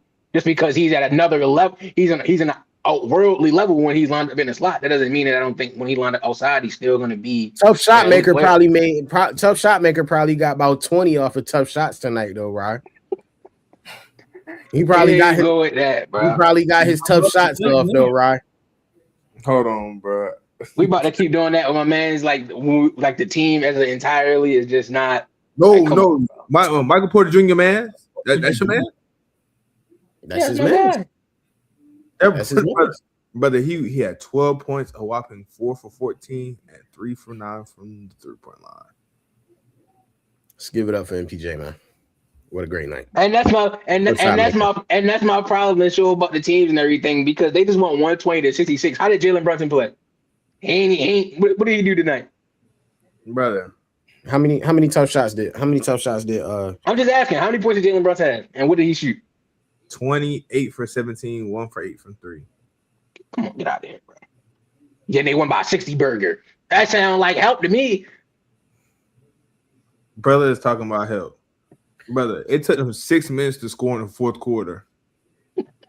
They need a National Guard. Like that does look insane though. We letting Shamet get off at 20 and off the bench. That's crazy. 6 from 3 from Shamet is crazy. What's another one B said today, bro? It's another one. We only talked about that and what we was talking about last week, but it was only us three on here. We was talking about Larry. All right. I guess we can get to that one now. Go ahead. I already said it. I want to hear what y'all think about it. I already said it, and you said we're gonna talk about it in the next episode. You gotta say it because we on the pod. They may not have remembered or heard it. Oh, I said that Larry Fitzgerald isn't the top 10 receiver all the time to me. But now that y'all have already heard that, I was supposed to hear what y'all three or whoever came thought about it after I talked about it. Ty, I'll let you start, man.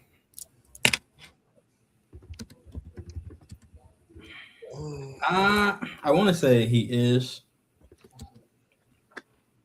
but I was looking at this the other day. So before I tell you he is for certain, I'm about to pull my stuff back up. Because you got me thinking, B. You got me thinking when you brought it up.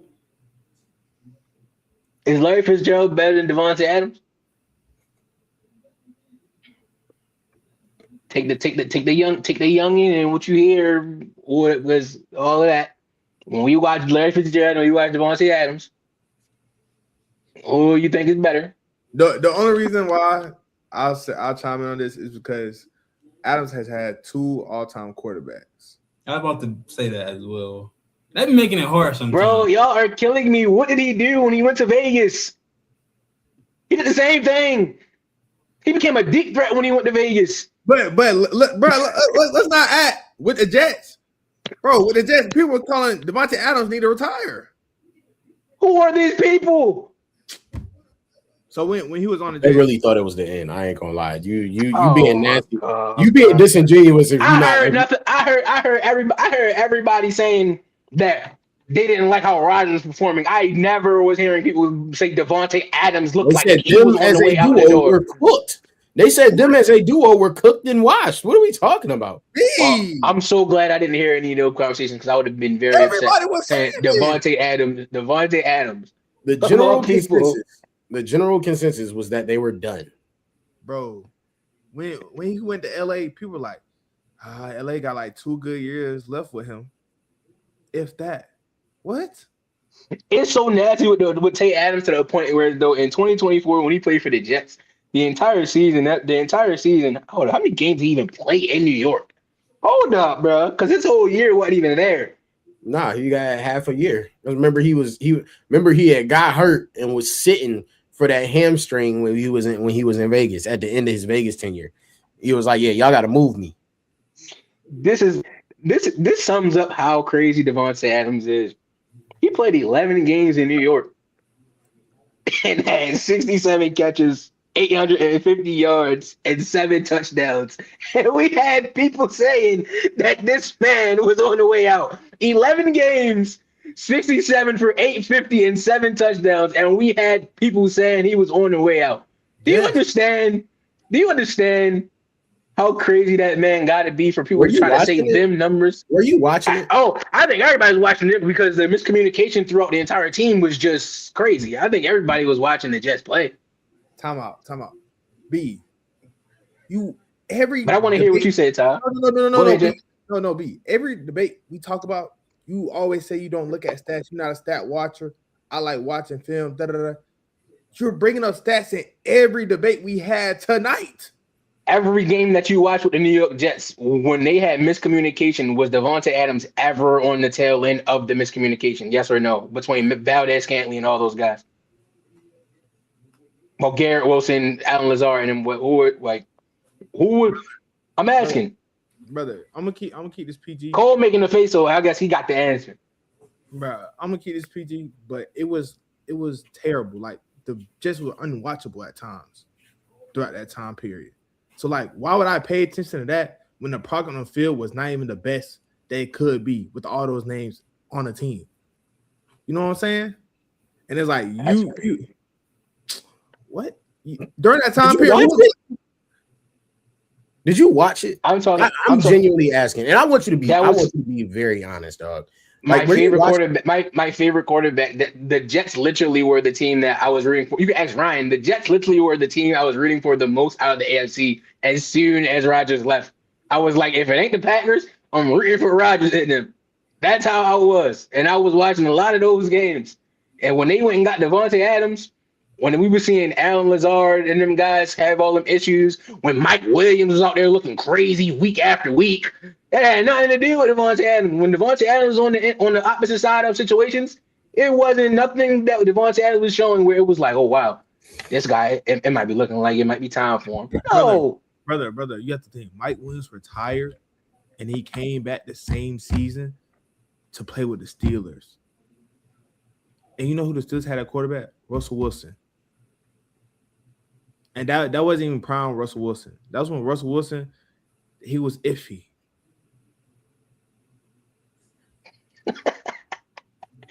Bro, and that's what you was that's what fanboying is crazy. You look at that. If it's not the Packers, I'm going to cheer for Rodgers. But he's on the New York Jets. So I can't go follow my guy and support him. But Ty, who is it? Why you been? I know you've been looking, Ty. So what you think? Is he? Yeah, bro, he's top 10. So give me your 10 after you just looked. Give me your 10. Ain't got to be in order, but give me your 10. Calvin Johnson, Randy Moss, T.O., Jerry Rice, Who was I looking at? I ain't gonna lie. I put Julio and Antonio Brown in there. That's personal for me. I got how many is that? 6? Yeah. I think so. Larry 7. He's somewhere in there. I'm going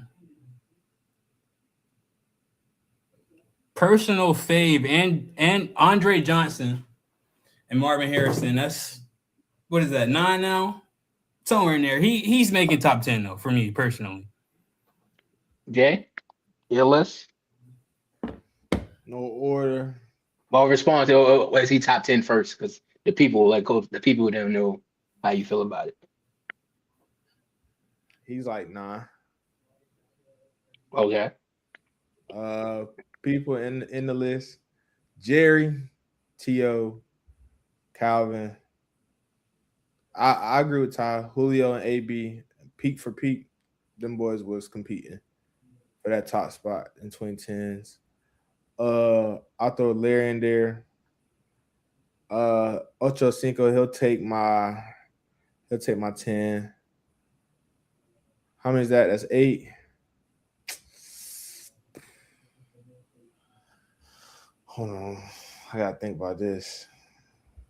Is Larry better than Chad? To me, yeah. Okay.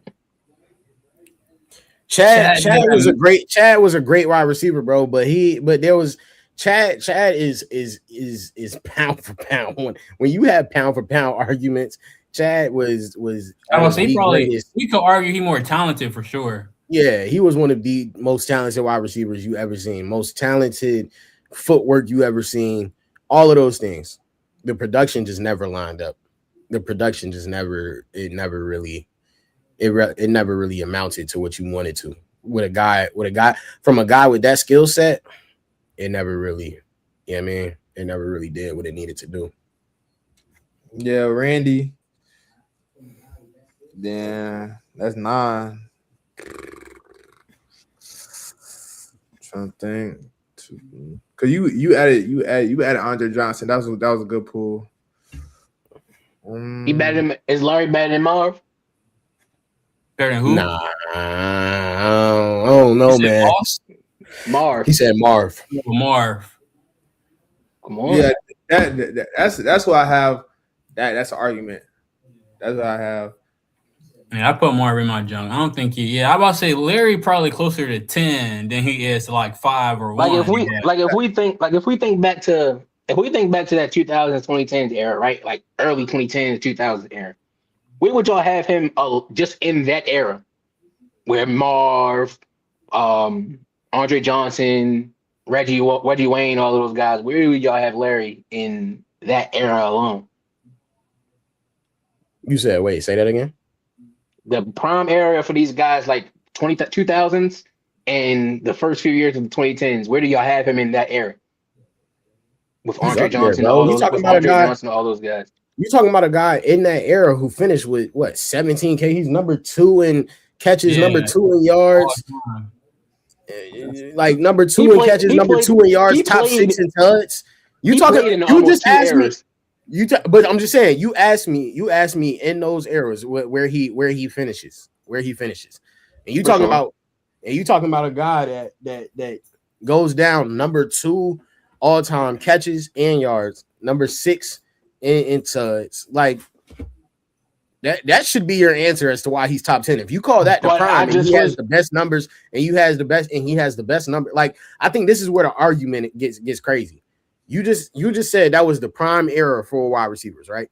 No, I was saying in their prime. I was saying their prime. I didn't say that was the prime era. I'm saying like their prime, like those era? Guys. Oh, we got a guess. What is the prime era? It's one a tie. It's one you probably ain't look on there, but I gotta ask. Are we taking Larry over Chris? Hold on. Chris Carter? Yeah. We got a guess. Chris was cool. I'm personally taking Larry, but Chris was cold you too. ain't been to though. work in like Nobody care about no Chris Carter. Folks just said we got to guess. What's going on around here? You said you ain't been to I work. said I was You trolling. said you ain't been to work. I said I was trolling. So we got to guess. So what? I'm D. If I'm a guy, I'm D guess around this month. You know what I'm saying? P, bro, I said I'm trolling, bro. My fault. My apologies, bro. No. P wasn't here today, bro. They here. Talk to me. What's up? He was at the start. He was at the start of the Larry conversation anyway. No, You finished. not Larry. He said Justin Jefferson not a top 5 receiver. I was on the phone with him about this. I called it him. P was on the phone when I was talking to his man directly a few days ago about this. He called me to talk about this. Listen, bro. I heard what you said. Clearly, Did he give you a valid reason? this? His man and me was on the phone for like 40 minutes. No. He gave reasons. I ain't gonna say they was valid, but he gave reasons though. But I ain't gonna say He it didn't was give us valid. no reason. I asked him. He beat around it. This is what he said. This is what he said on the phone call off the pod. Apparently, Justin Jefferson's abilities don't equal up to those of his counterparts. From catching, route running. It wasn't just me either. I think your people's didn't have him there either. And you said you called him as a receiver guru or whatever. He had Jettis in the top 5. He just said he wasn't number 1 anymore. You talking about this? Okay. Dennis? Oh, I know. You ain't even gotta show that. You ain't even gotta show stuff like that. But I'll again, continue. but like he just said his abilities didn't equal up to his counterparts. Okay.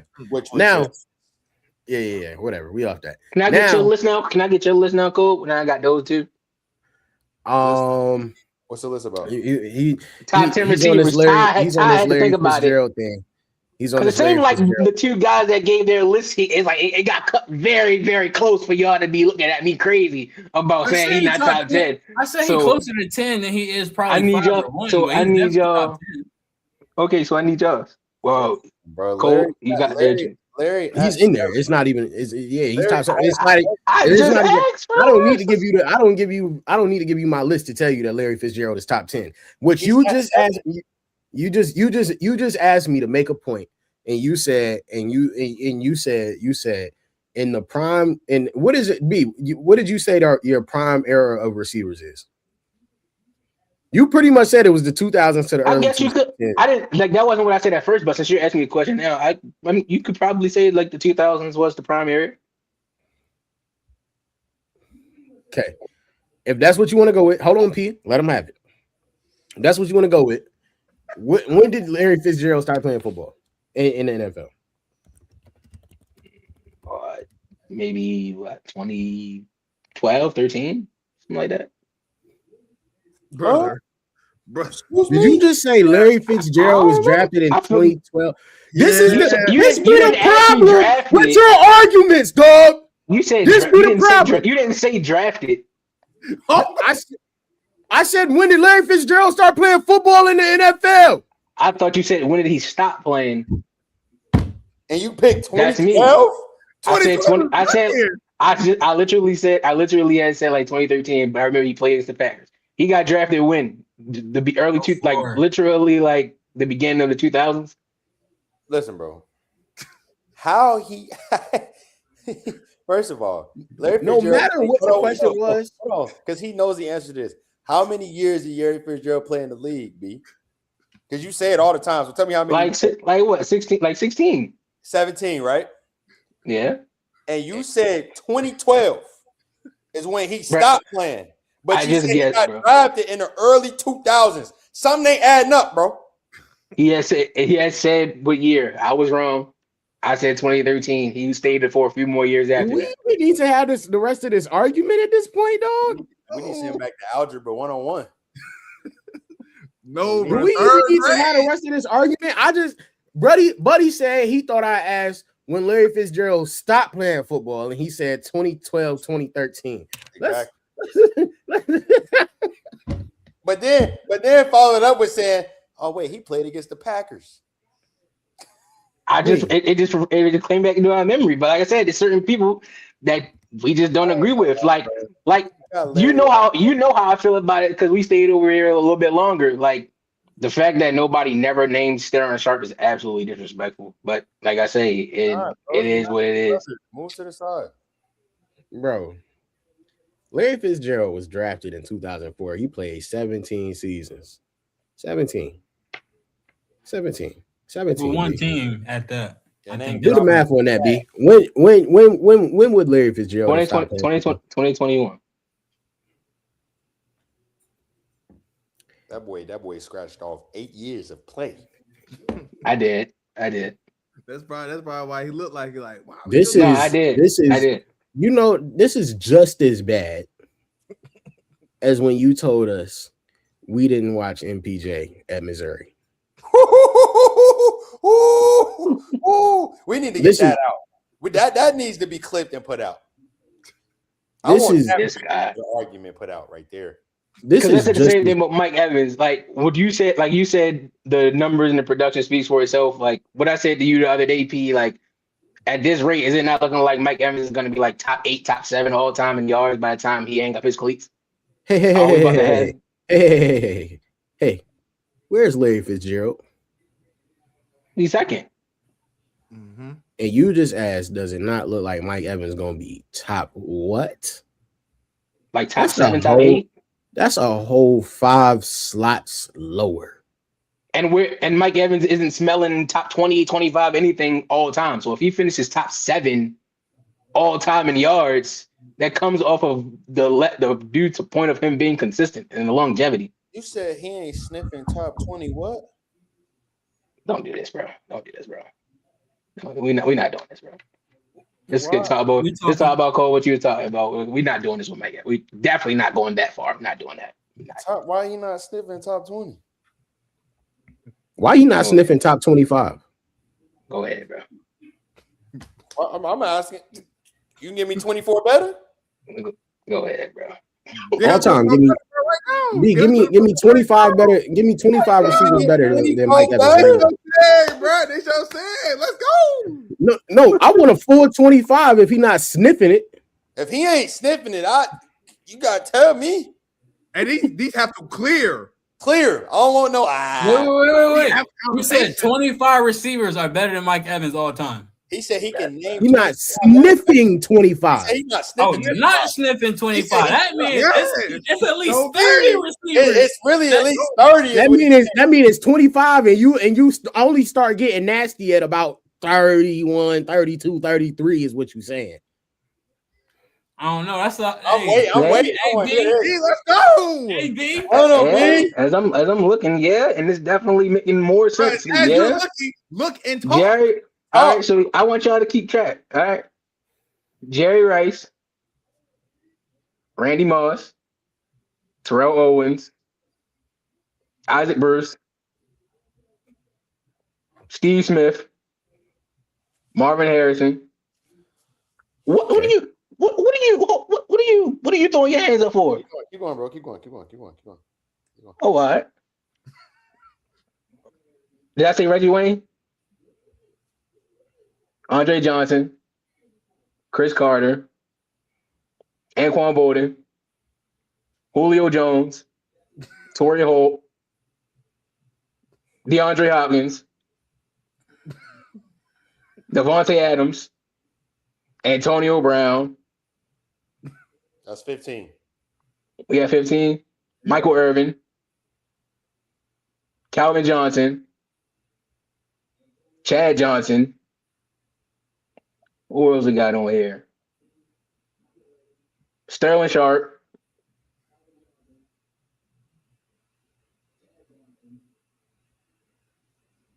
Mark Clayton. That's not me. That's Jumbo. Go ahead, bro. Go ahead.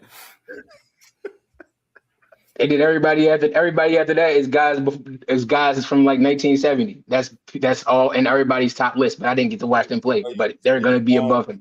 Okay. You done at 19. So you done at 19. Okay, I have a question. Name me players in the league right now that will have a better career than Mike Evans.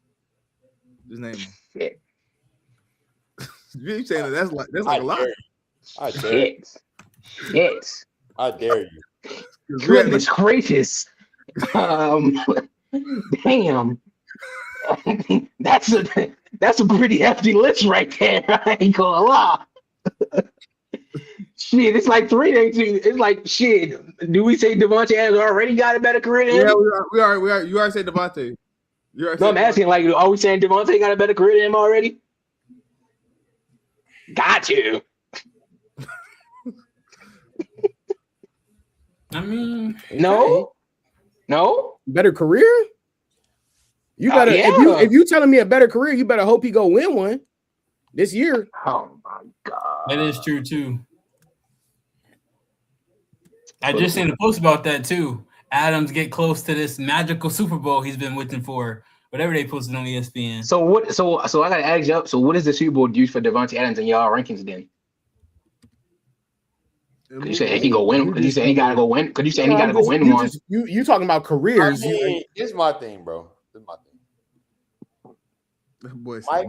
Mike Evans. Since when do rings get talked about in individual careers as receivers? That's cool. Mike Evans got about 200 less receptions plus and 1,000 more yards than bro. Plus. So is he really having a better career? You literally, all you just said to me is that one's a deep threat and one is a reliable X receiver that gets targeted 10 plus times a game. That's all I heard just now. If I got that, if I got that much less catches and I'm getting yards. So you wasn't listening. So if I'm hearing you just said no, so if I'm hearing you correctly, B, Mike Evans not an X to you, bro. If I just say that deep, I said as a deep threat receiver. Oh, is he an X? Man, wow. He not an X? Whoa. Mike Evans isn't an X. What? I ain't saying he's not an X. I'm not saying he's not an X. I'm just saying you didn't say he was. For him to be top 25, no. That's why I said he's not in my top 25. He's not an X. Is he an X? Like so that's standard. What position do he play? Yes, he's an X. Okay. We're talking about like as an X for his skill set because these guys were talking about where does he compare to them? Then yeah, I'm saying no, he's not. What? But he's an X receiver. What do that mean? That doesn't mean anything. That's the problem. Him as an X. That's what I'm saying. That's all it is. But like you said, when you ask about how many guys, you disagree that this what? That's crazy that Devontae Adams doesn't have a better career than Mike already. That's crazy. For one. Better at what? Mike got 11 straight 1,000-yard seasons. What is they both got 1,500-yard seasons. Devontae got one more, but I mean, outside of that, Devontae only got 6,000-yard or 6 or 7,000-yard seasons. So I mean, it's a debatable question. I can't definitively tell you that Adams' career has been better because to be honest, it haven't. Maybe his peak. You just like the way one looked more than the other. But career wise, so to the question of what you had said, who will finish better? Do we think Jamar is going to finish with a better career? No. Jamar Chase? Yes. You said no. You better hope. No. That's a hope. No. I got another it started out great, but that's a hope that you're praying for. Started out great. That might be an understatement. Started out great. You're talking about a guy in Mike Evans who's been doing this for how long? Bro, Jamar Chase. What? Round 12 or something like that? With Mike Evans in what, year 12 or something? And he can do it. Yeah, that's the only year. My mic on the whole time. No, you've been good. No, your mic good. No, your mic been on. I'm just saying, I'm because you're saying we gotta hope that they play as long. Right. So my response to hope that he play as long. How many? So we expect Mike to play what, 2-3 more seasons? 5. Okay, 5. Cool. If Mike play 5 more years, the way he's been playing his seasons, how many seasons do Jamar Chase have to play for him to meet that level as far as a career? Like, do he have to play because he damn sure don't got to play the same amount of years.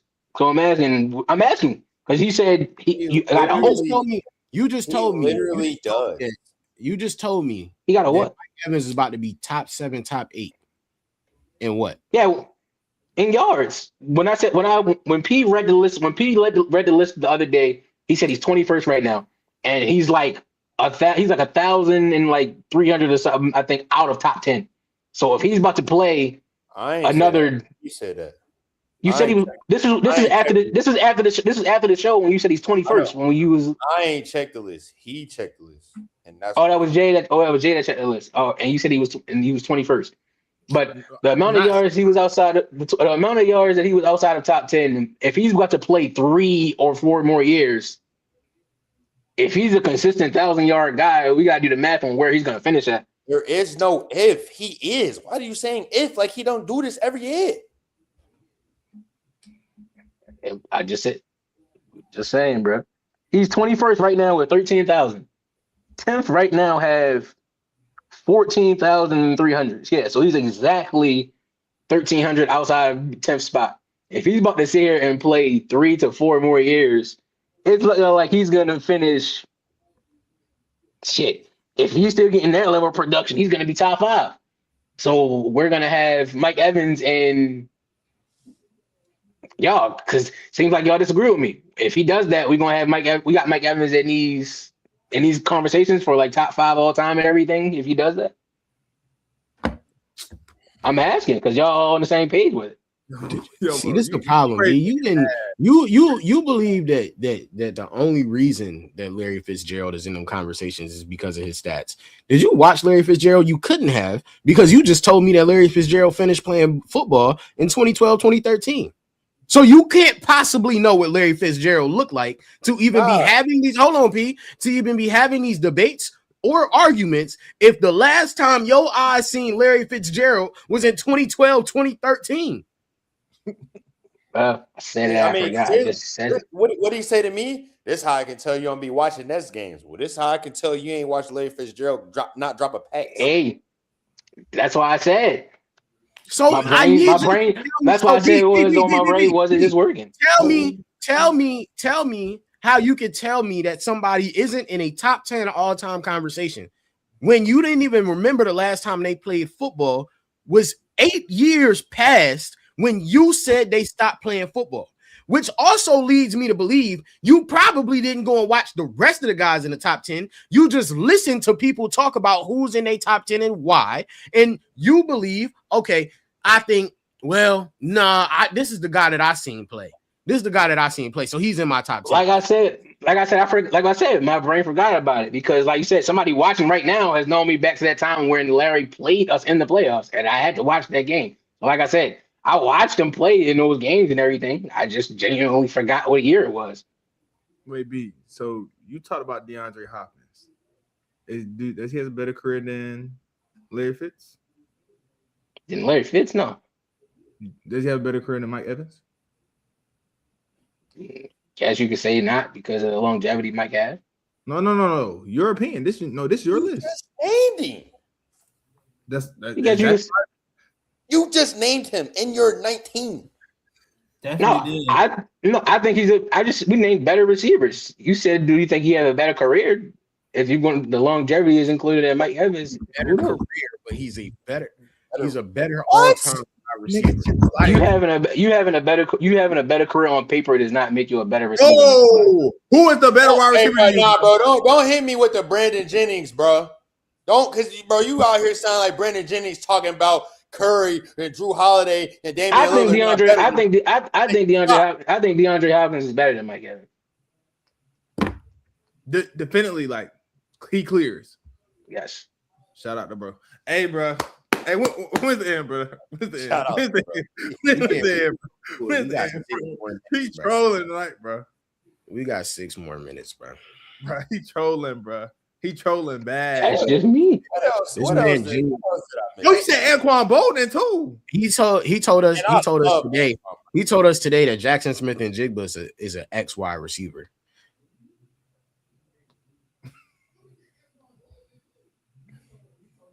On the game? He told us that Jackson Smith and Jigba has the same. He said Jackson Smith and Jigba's skill set is the same as Malik Neighbors and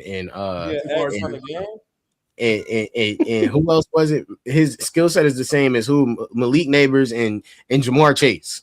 His skill set is the same as the X wide receivers in the league, and that Jackson Smith and Jigba has a top 3 skill set in the league. Yeah. On the game? He- I thought to my slots on Madden with X. X. They must have switched the letters around on the offense. My fault. X. he told me that. He told me that. Wait, let me ask him this because he brought this up too. So, who's better, JSN or Devontae Smith? JSN.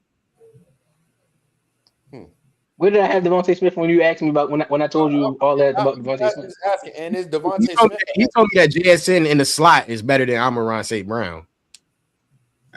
Hey, we don't even need the last 5 minutes. Call it. He's cooked. He's cooked. He's done. He's officially done. Like, he's done. His privileges wiped away. He's over. What? Better than Amon St. Brown at what?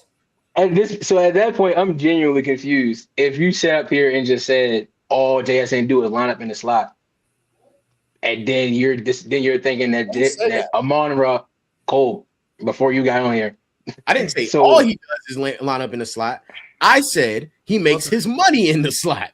Yeah. And you proceeded to say over 80%. Is that not pretty much all the time? Yeah, pretty much. Okay, He's pretty much in the slot. So that's all the time. So he lines up in the slot all the time. But he just what I think one of the others, I think Puka led the league in catches by a few, but he almost was Triple Crown almost. And he's not better than Amon-Ra when all he do is line up in the slot, but he's not better than Amon-Ra in the slot. Is Cooper Kupp the best wide receiver in the league? Cooper Kupp got a Triple Crown. My response was what you said about Amon-Ra and JSN. You said that Amon-Ra I just is said Cooper Kupp got a Triple Crown. Is he the best wide receiver in the league? Is Cooper Kupp right now a top 10 wide receiver in the league? No. But he got a Triple Crown, don't he? When he won the Triple Crown, where was he? Where did he go the next season? I ain't gonna lie. Even when he won So, the Triple again, as I just So, asked but wait. Where even did when Cooper he won Kupp the Triple Crown, he was still like teetering? Okay. So my response is what you said. If JSN is not better than Amon-Ra in the slot, and all JSN do is line up in the slot, then to you, what is it? So, like, was this a fluke year? I'm guessing. Like, is it? You said his skill set in the slot is better than Amon-Ra St. Brown, who we've been watching do this for how many years now? I'm just responding to what you said. Were you a guy that said Jaden Daniels was a top 3 quarterback in the league last year? Were you a guy that said CJ Stroud was a top 3 quarterback in the league his rookie year? You said those things? Oh, he said This guy said anything. You can ask a guy that's watching. I'm actually the complete opposite. The complete opposite. So then what's the difference in this right here? JSN just showed you and you know what the problem is? P, you didn't read the group chat today. You know what the problem is? When I asked you and I said, you know what? I can understand where you're coming from. JSN had a good season. I said, but I need to see more. You know what you said to me? You said, well, he did the same thing at Ohio State. Yes, No, bro. No, he didn't. Yes, he did, bro. He brought up college. It's in 4K in the chat. Yes, bro. It's in there. It's definitely in there. Hold on. First of all, when I see too many messages from B in the chat, I log off. I know. So must I ask this question, Cole? Since we didn't get to see this before. Wait. Oh. How do you? What wire in your mind allows you to take a guy who's been in the league for multiple years and just jump back to his? You got to stop doing that. College is over. You do this in basketball. Now you're doing it in football. Let college go, please. The college tape is done with.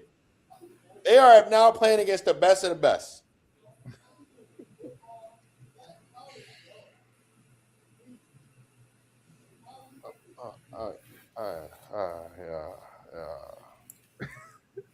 So B. But I gotta ask you though, Cole, about that. So you say this was the first year and everything, cool. We already understand that and everything. So I'm assuming you watched JSN just as much when he was in Seattle when DK was there. What was JSN's role in Seattle when DK was still there? I'm not gonna lie, I wasn't watching a lot of Seattle football when JSN at the back end of Russell Wilson and all of that. I wasn't watching a lot of it. Can you tell me better? Matter of fact, we got a Seattle fan. What was he was a slot? It was where? In the slot.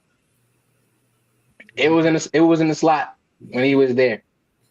Did y'all? This is what I genuinely don't remember. Was y'all? Was his wait? Was his skill set better than Amon-Ra's last year when he was in the slot? Oh no.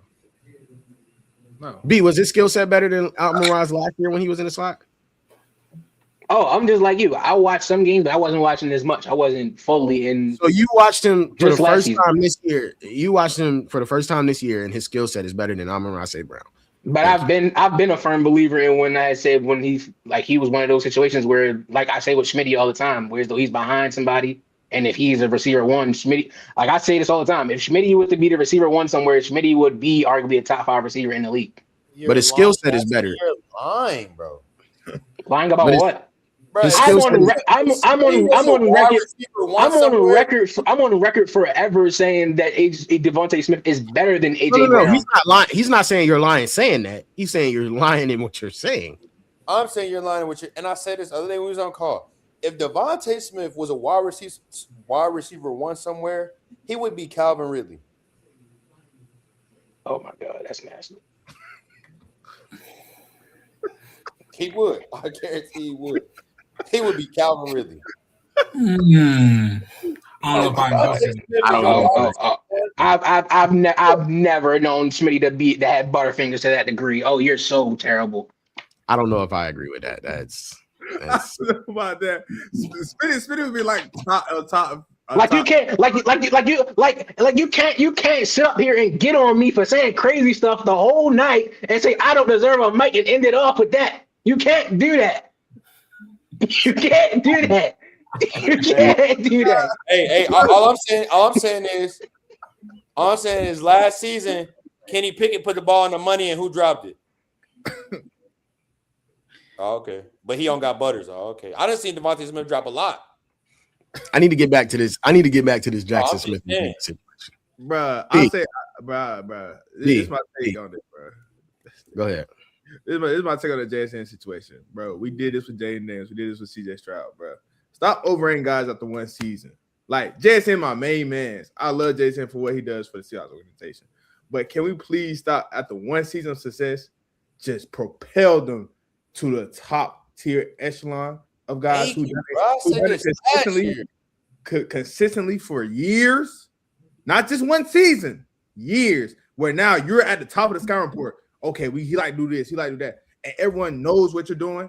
And once everyone knows what you're doing, and you're still getting off, hats off to you. You're now top 5. But for the first season you're getting off, for your first season as wide receiver one, where most of your work is in the slot, next season show us you went on outside more. Then we can have that conversation. All I'm saying. Okay, so now, because I'm pretty sure we all can agree. After everything that everybody's seen on tape, all NFL defenses next year will have a game plan for Jackson Smith and Jigba in the slot, forcing y'all to learn how to use him everywhere else. So next season, when next season comes around, and if he comes out and continues to do what he's been doing after everybody has now game planned for him in the slot and he has to move outside as an X receiver and all these things, we'll come back to it then. No one's discrediting him for. I got a question, bro. How many drops in a season is bad for a receiver? Ask B that question. He loves being. I don't really think the amount of drops is. I think it's more so your drop percentage. That's the bad thing because everybody don't get the same amount of targets. Well, if you got more drops than you got touchdowns, is that bad? Because Devontae Smith, and that's not. Devontae I mean, Smith, that's not as uncommon as you would think. Believe it or not.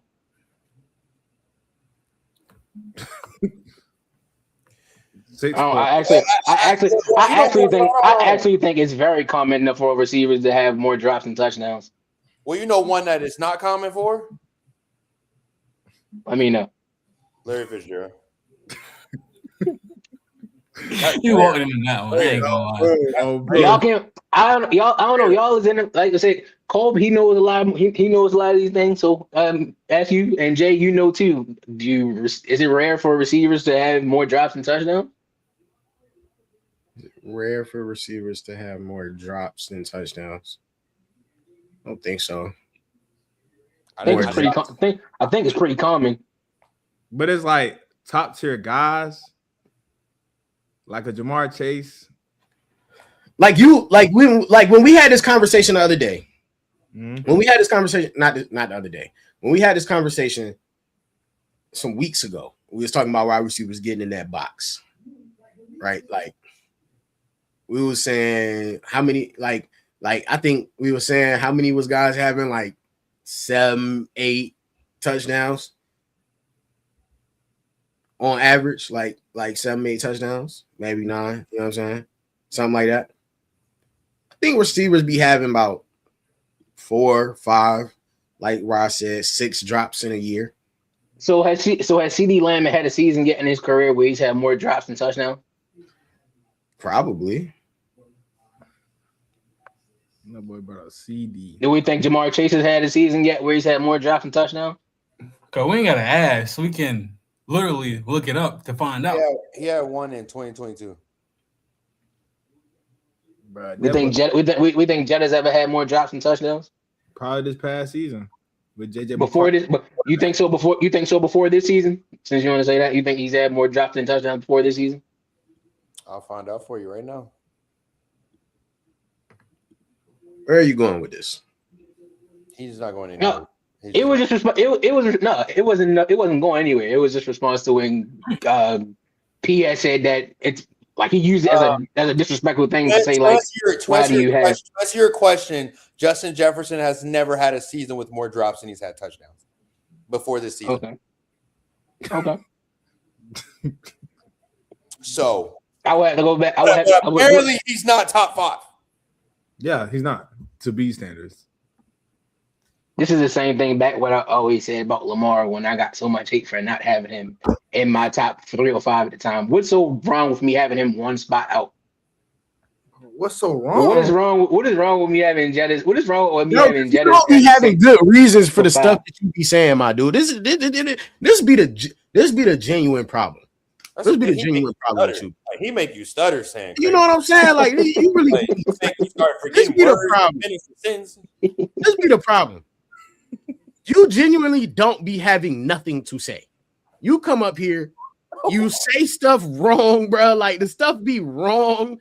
Like the facts be wrong. You told us JSN was an X today. That's not true. You tried to tell us Mike Evans wasn't an X today for whatever odd reason. And we was all like, what? And then finally you was like, I mean, like, yeah, I guess his position is an X. Like, what do that mean?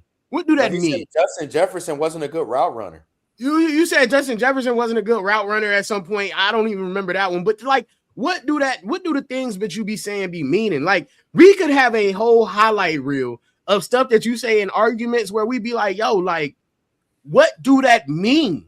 What do that mean? So when you come up here and you make these asinine takes, it would behoove you to have a reason to say these things. You genuinely don't be having reasoning behind the things that you say. I asked you to tell me why Justin Jefferson wasn't a top 5 receiver. You said, it's just my eye, which leads me to believe that if you've already had this conversation before, somebody probably knocked down the points that you said, and then you just decided that you weren't going to say those no more, and you still haven't found new ones. I need to know why you are saying the things that you were saying. I don't have a problem with you making the takes that you're making. But if you're going to say them, at least have a claim for them, have a reason for them. You still don't have a reason for me as to why JSN has a better skill set than the master of the singular skill set, because you told me that it wasn't even his position. You told me that JSN wasn't even really a slot receiver, and then tried to tell me, well, I seen him do it at Ohio State, so I know that his skill set is better than Amon-Ra St. Brown. The reasoning is because he was in college. We want to talk about college. You told us that we didn't watch MPJ in college. MPJ in college. What did MPJ in college do? I've compiled. See how I said something to you, and I compiled a list of it. See, you don't want me to mention the MPJ and Missouri thing no more, but I've compiled a list of the things that. There's nothing wrong. There's nothing wrong with bringing it up because I said it. So, like, if you decide I've to bring it compiled up, a list. All we saying is, you got to compile a list for the reasons that you saying the things that you saying. Well, this is a podcast. I'm all for the hot takes. I'm all for debating. I'll debate you all day on any topic. But if we're gonna debate the topic, you gotta bring me a reason. Bring me a reason why Larry Fitz isn't top 10. But don't tell me the last time he played was in 2012, 2013, and he played 8 more years after that season. 3 years before that, he was in a Super Bowl. Do you remember the Madden cover with him and Troy Polamalu on it? That was in 2010.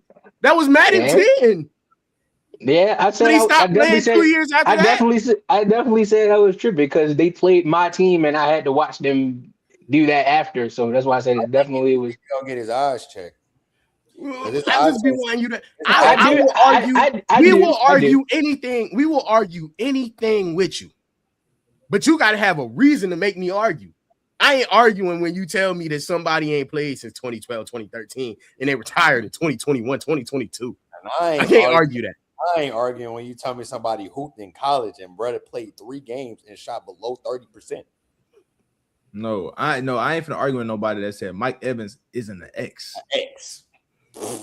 What? He's the X, small X's. Like, what we talking? Like, what? Hey, man. Gotta have a reason. I said, bro. The receiver, bro.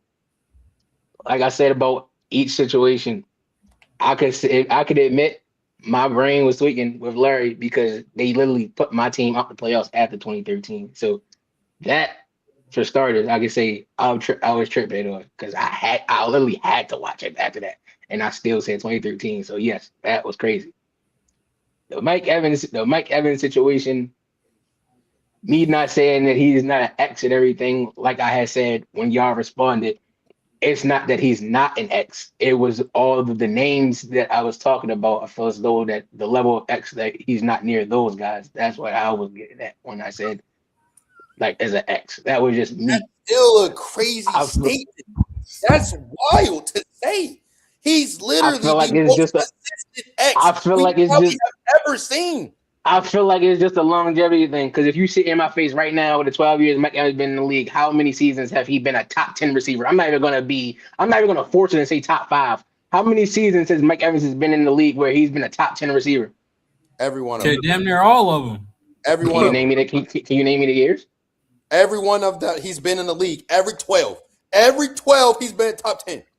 At least 10 out of 12. I about to say, can we just have a conversation? He was a part of that top 10 conversation, bro. Don't do that. That's nasty work. He's literally the most. He might be the most consistent. I was you and say 8. Regardless, though, we ain't gonna make it seem like you don't get in combos. No, I'm just gonna check because I may be wrong. But like I said, I'm gonna check. I asked the question. Y'all said all of them, so I'm about to look and I'm gonna tell y'all every season whereas though he was a top 10 receiver in the league those years. Bro, real life. Before we get about it, he might be the most consistent X outside of Jerry Rice. Hey, bro, that boy brought up Anquan Bolden, and I love Anquan. He got me a bowl. Love him. He got me a bowl, baby. 2015. Mike Evans came in the league 2015 or 2014. I know he's in like year 11 or something like that. 14. Okay, 14. I think 14. Because that was the year Johnny went top 25. Or he went first round. Okay, so we'll start at 2014. Okay. 2014, Mike Evans finished 19 and he finished 19 in yards and catches. He finished. Bro, he had 1,000 yards with 12 touchdowns, bro. Mm-hmm. He finished 36 in catches and 19th in yards. That was his rookie year, but it's a rookie year, so you get the benefit of the doubt. It's a rookie season. That's a hell of a rookie season. Top It 20 is. in statistical category as a rookie. Next season, 2015, he finished 30th in catches and 11 in yards. And he only had 3 touchdowns that year. So that's not top 10 either of your first 2 seasons. 2016, he finished 4th. So that's 1 season. How do you have He finished 4th. He had 1,312 touchdowns 2016. That's the first year. That's the first year he cracked. He was cracking the top 10 for conversations of production. That's his third year in the league, right? Yeah. Okay. Year four, he had 1,000 yards by 1 yard to keep that streak alive. He finished 15th in the league in yards, and he finished in catches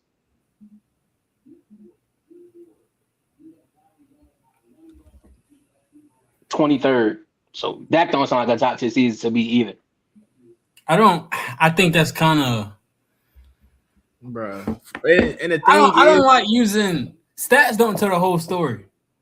but thing is, But B Mike said the Evans is same never thing in gonna- the beginning of the The whole episode. thing. I just simply asked what. Okay, so like we said, right? We're going to throw the numbers out the window. He came into the league in 2014. When you if you sit up here, Came in the 'Cause league y'all in all- 2014 and is what? In his top. because y'all sit here, if y'all sit here and say Wait, we're going to look at, he's top what in yards? Top 20 in yards. he's 21st. I think he's My 21st nigga- right now. never gonna be high in That reception? was just my response to when I had said was he top 10? I was naming the years. So if Yes. we're ignoring yards, if we're going to sit here and ignore the yards like y'all want us to ignore, all of us have been watching football long enough. If y'all, I'm gonna let y'all look at the names and y'all remember how that guy played at that time and tell me what guys he was better than by those years for him to be in that top 10. I'm telling you because Don't even look at the numbers. Y'all remember the names. Y'all remember how they and you performed. remember who his quarterback was. And the fact he's still getting a band is wild. I don't Josh even remember. McCown, Mike Glennon, Jameis Winston, Ryan Fitzpatrick, Tom Brady, Baker Mayfield. Tell me about it. Tell me about it. If we really being real, I got started 1,000 and run through 30 picks. I got That 1,000 what? and run through 30 picks. That was he threw for. Didn't he not go for almost 5K? I'm confused on the picks. Talking about yards. Now we're talking about him getting in the end zones. Mike Glennon. You know how many less downs I got to play because my man threw 30 picks? How many yards did Jameis throw that year? You just said something about how many yards he had, and he's throwing 30 picks. How many yards did Jameis have that year? I said, do you know how many less downs that Mike Evans got to play because Jameis Winston kept throwing interceptions? You tell me. Because A I'm lot. pretty sure they wasn't a good team. And good team, they air raid. And for you to throw 30 for 30 and have almost 5K, you pretty much have to be throwing the ball more than everybody else. So I'm confused on what are you talking about snaps being taken away when I gotta throw the ball more than most of the whole league for me to have 30 touchdowns and 30 interceptions while throwing for almost 5,000. And What left? in that year, Mike Evans had 1,100.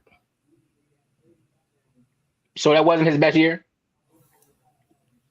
And that was how many passes? No. In 2023, he had 1,300. Was that his best year? I'm asking you. You got you.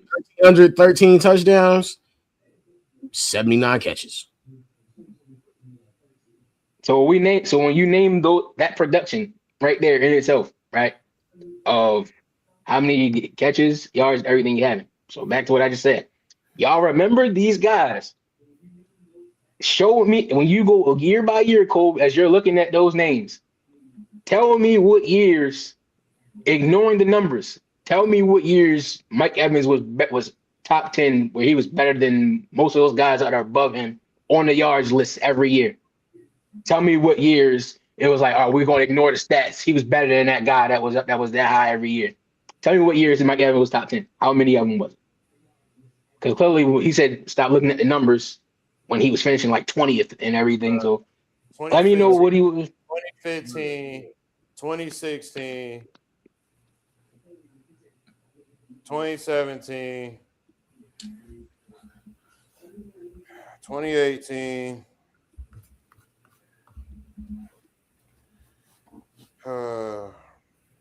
2019.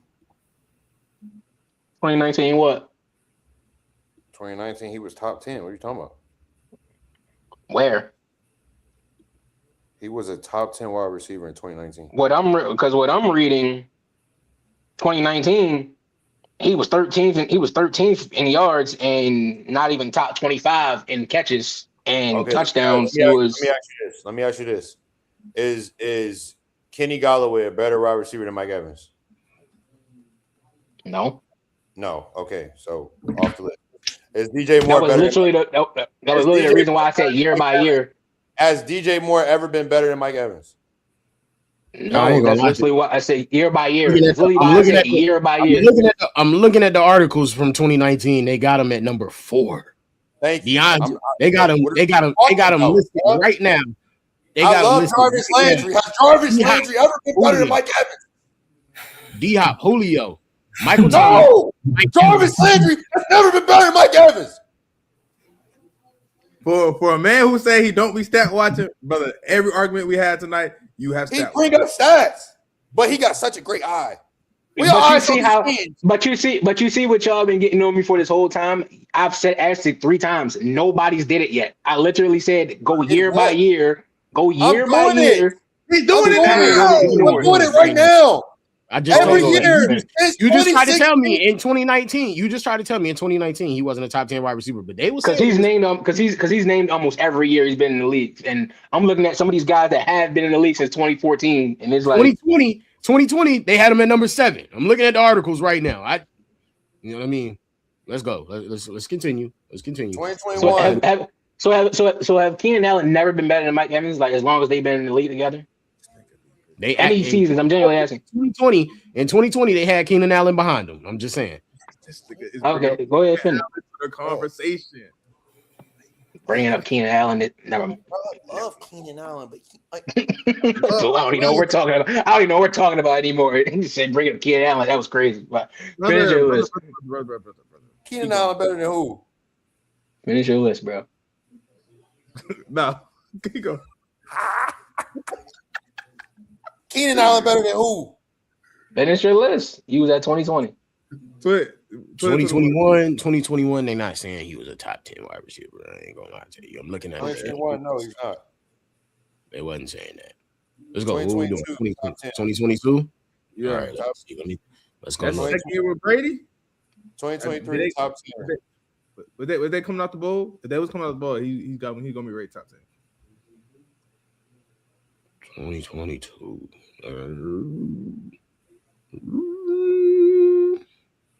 2022? Not looking like they had him there. Not lying to you. Not looking like it. Let me see. I think this might have been a beginning of season joint. They might not have had him there. Let me see. I don't know. It's not looking good for 2022 either. We might have to go to 2023, guys. Oh, no. I lied. CBS had him at number 7. Let me see. 2023. Let's go 2023. 2023.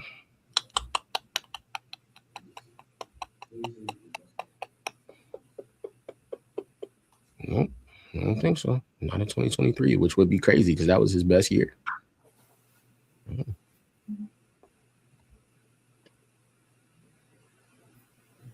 Yep.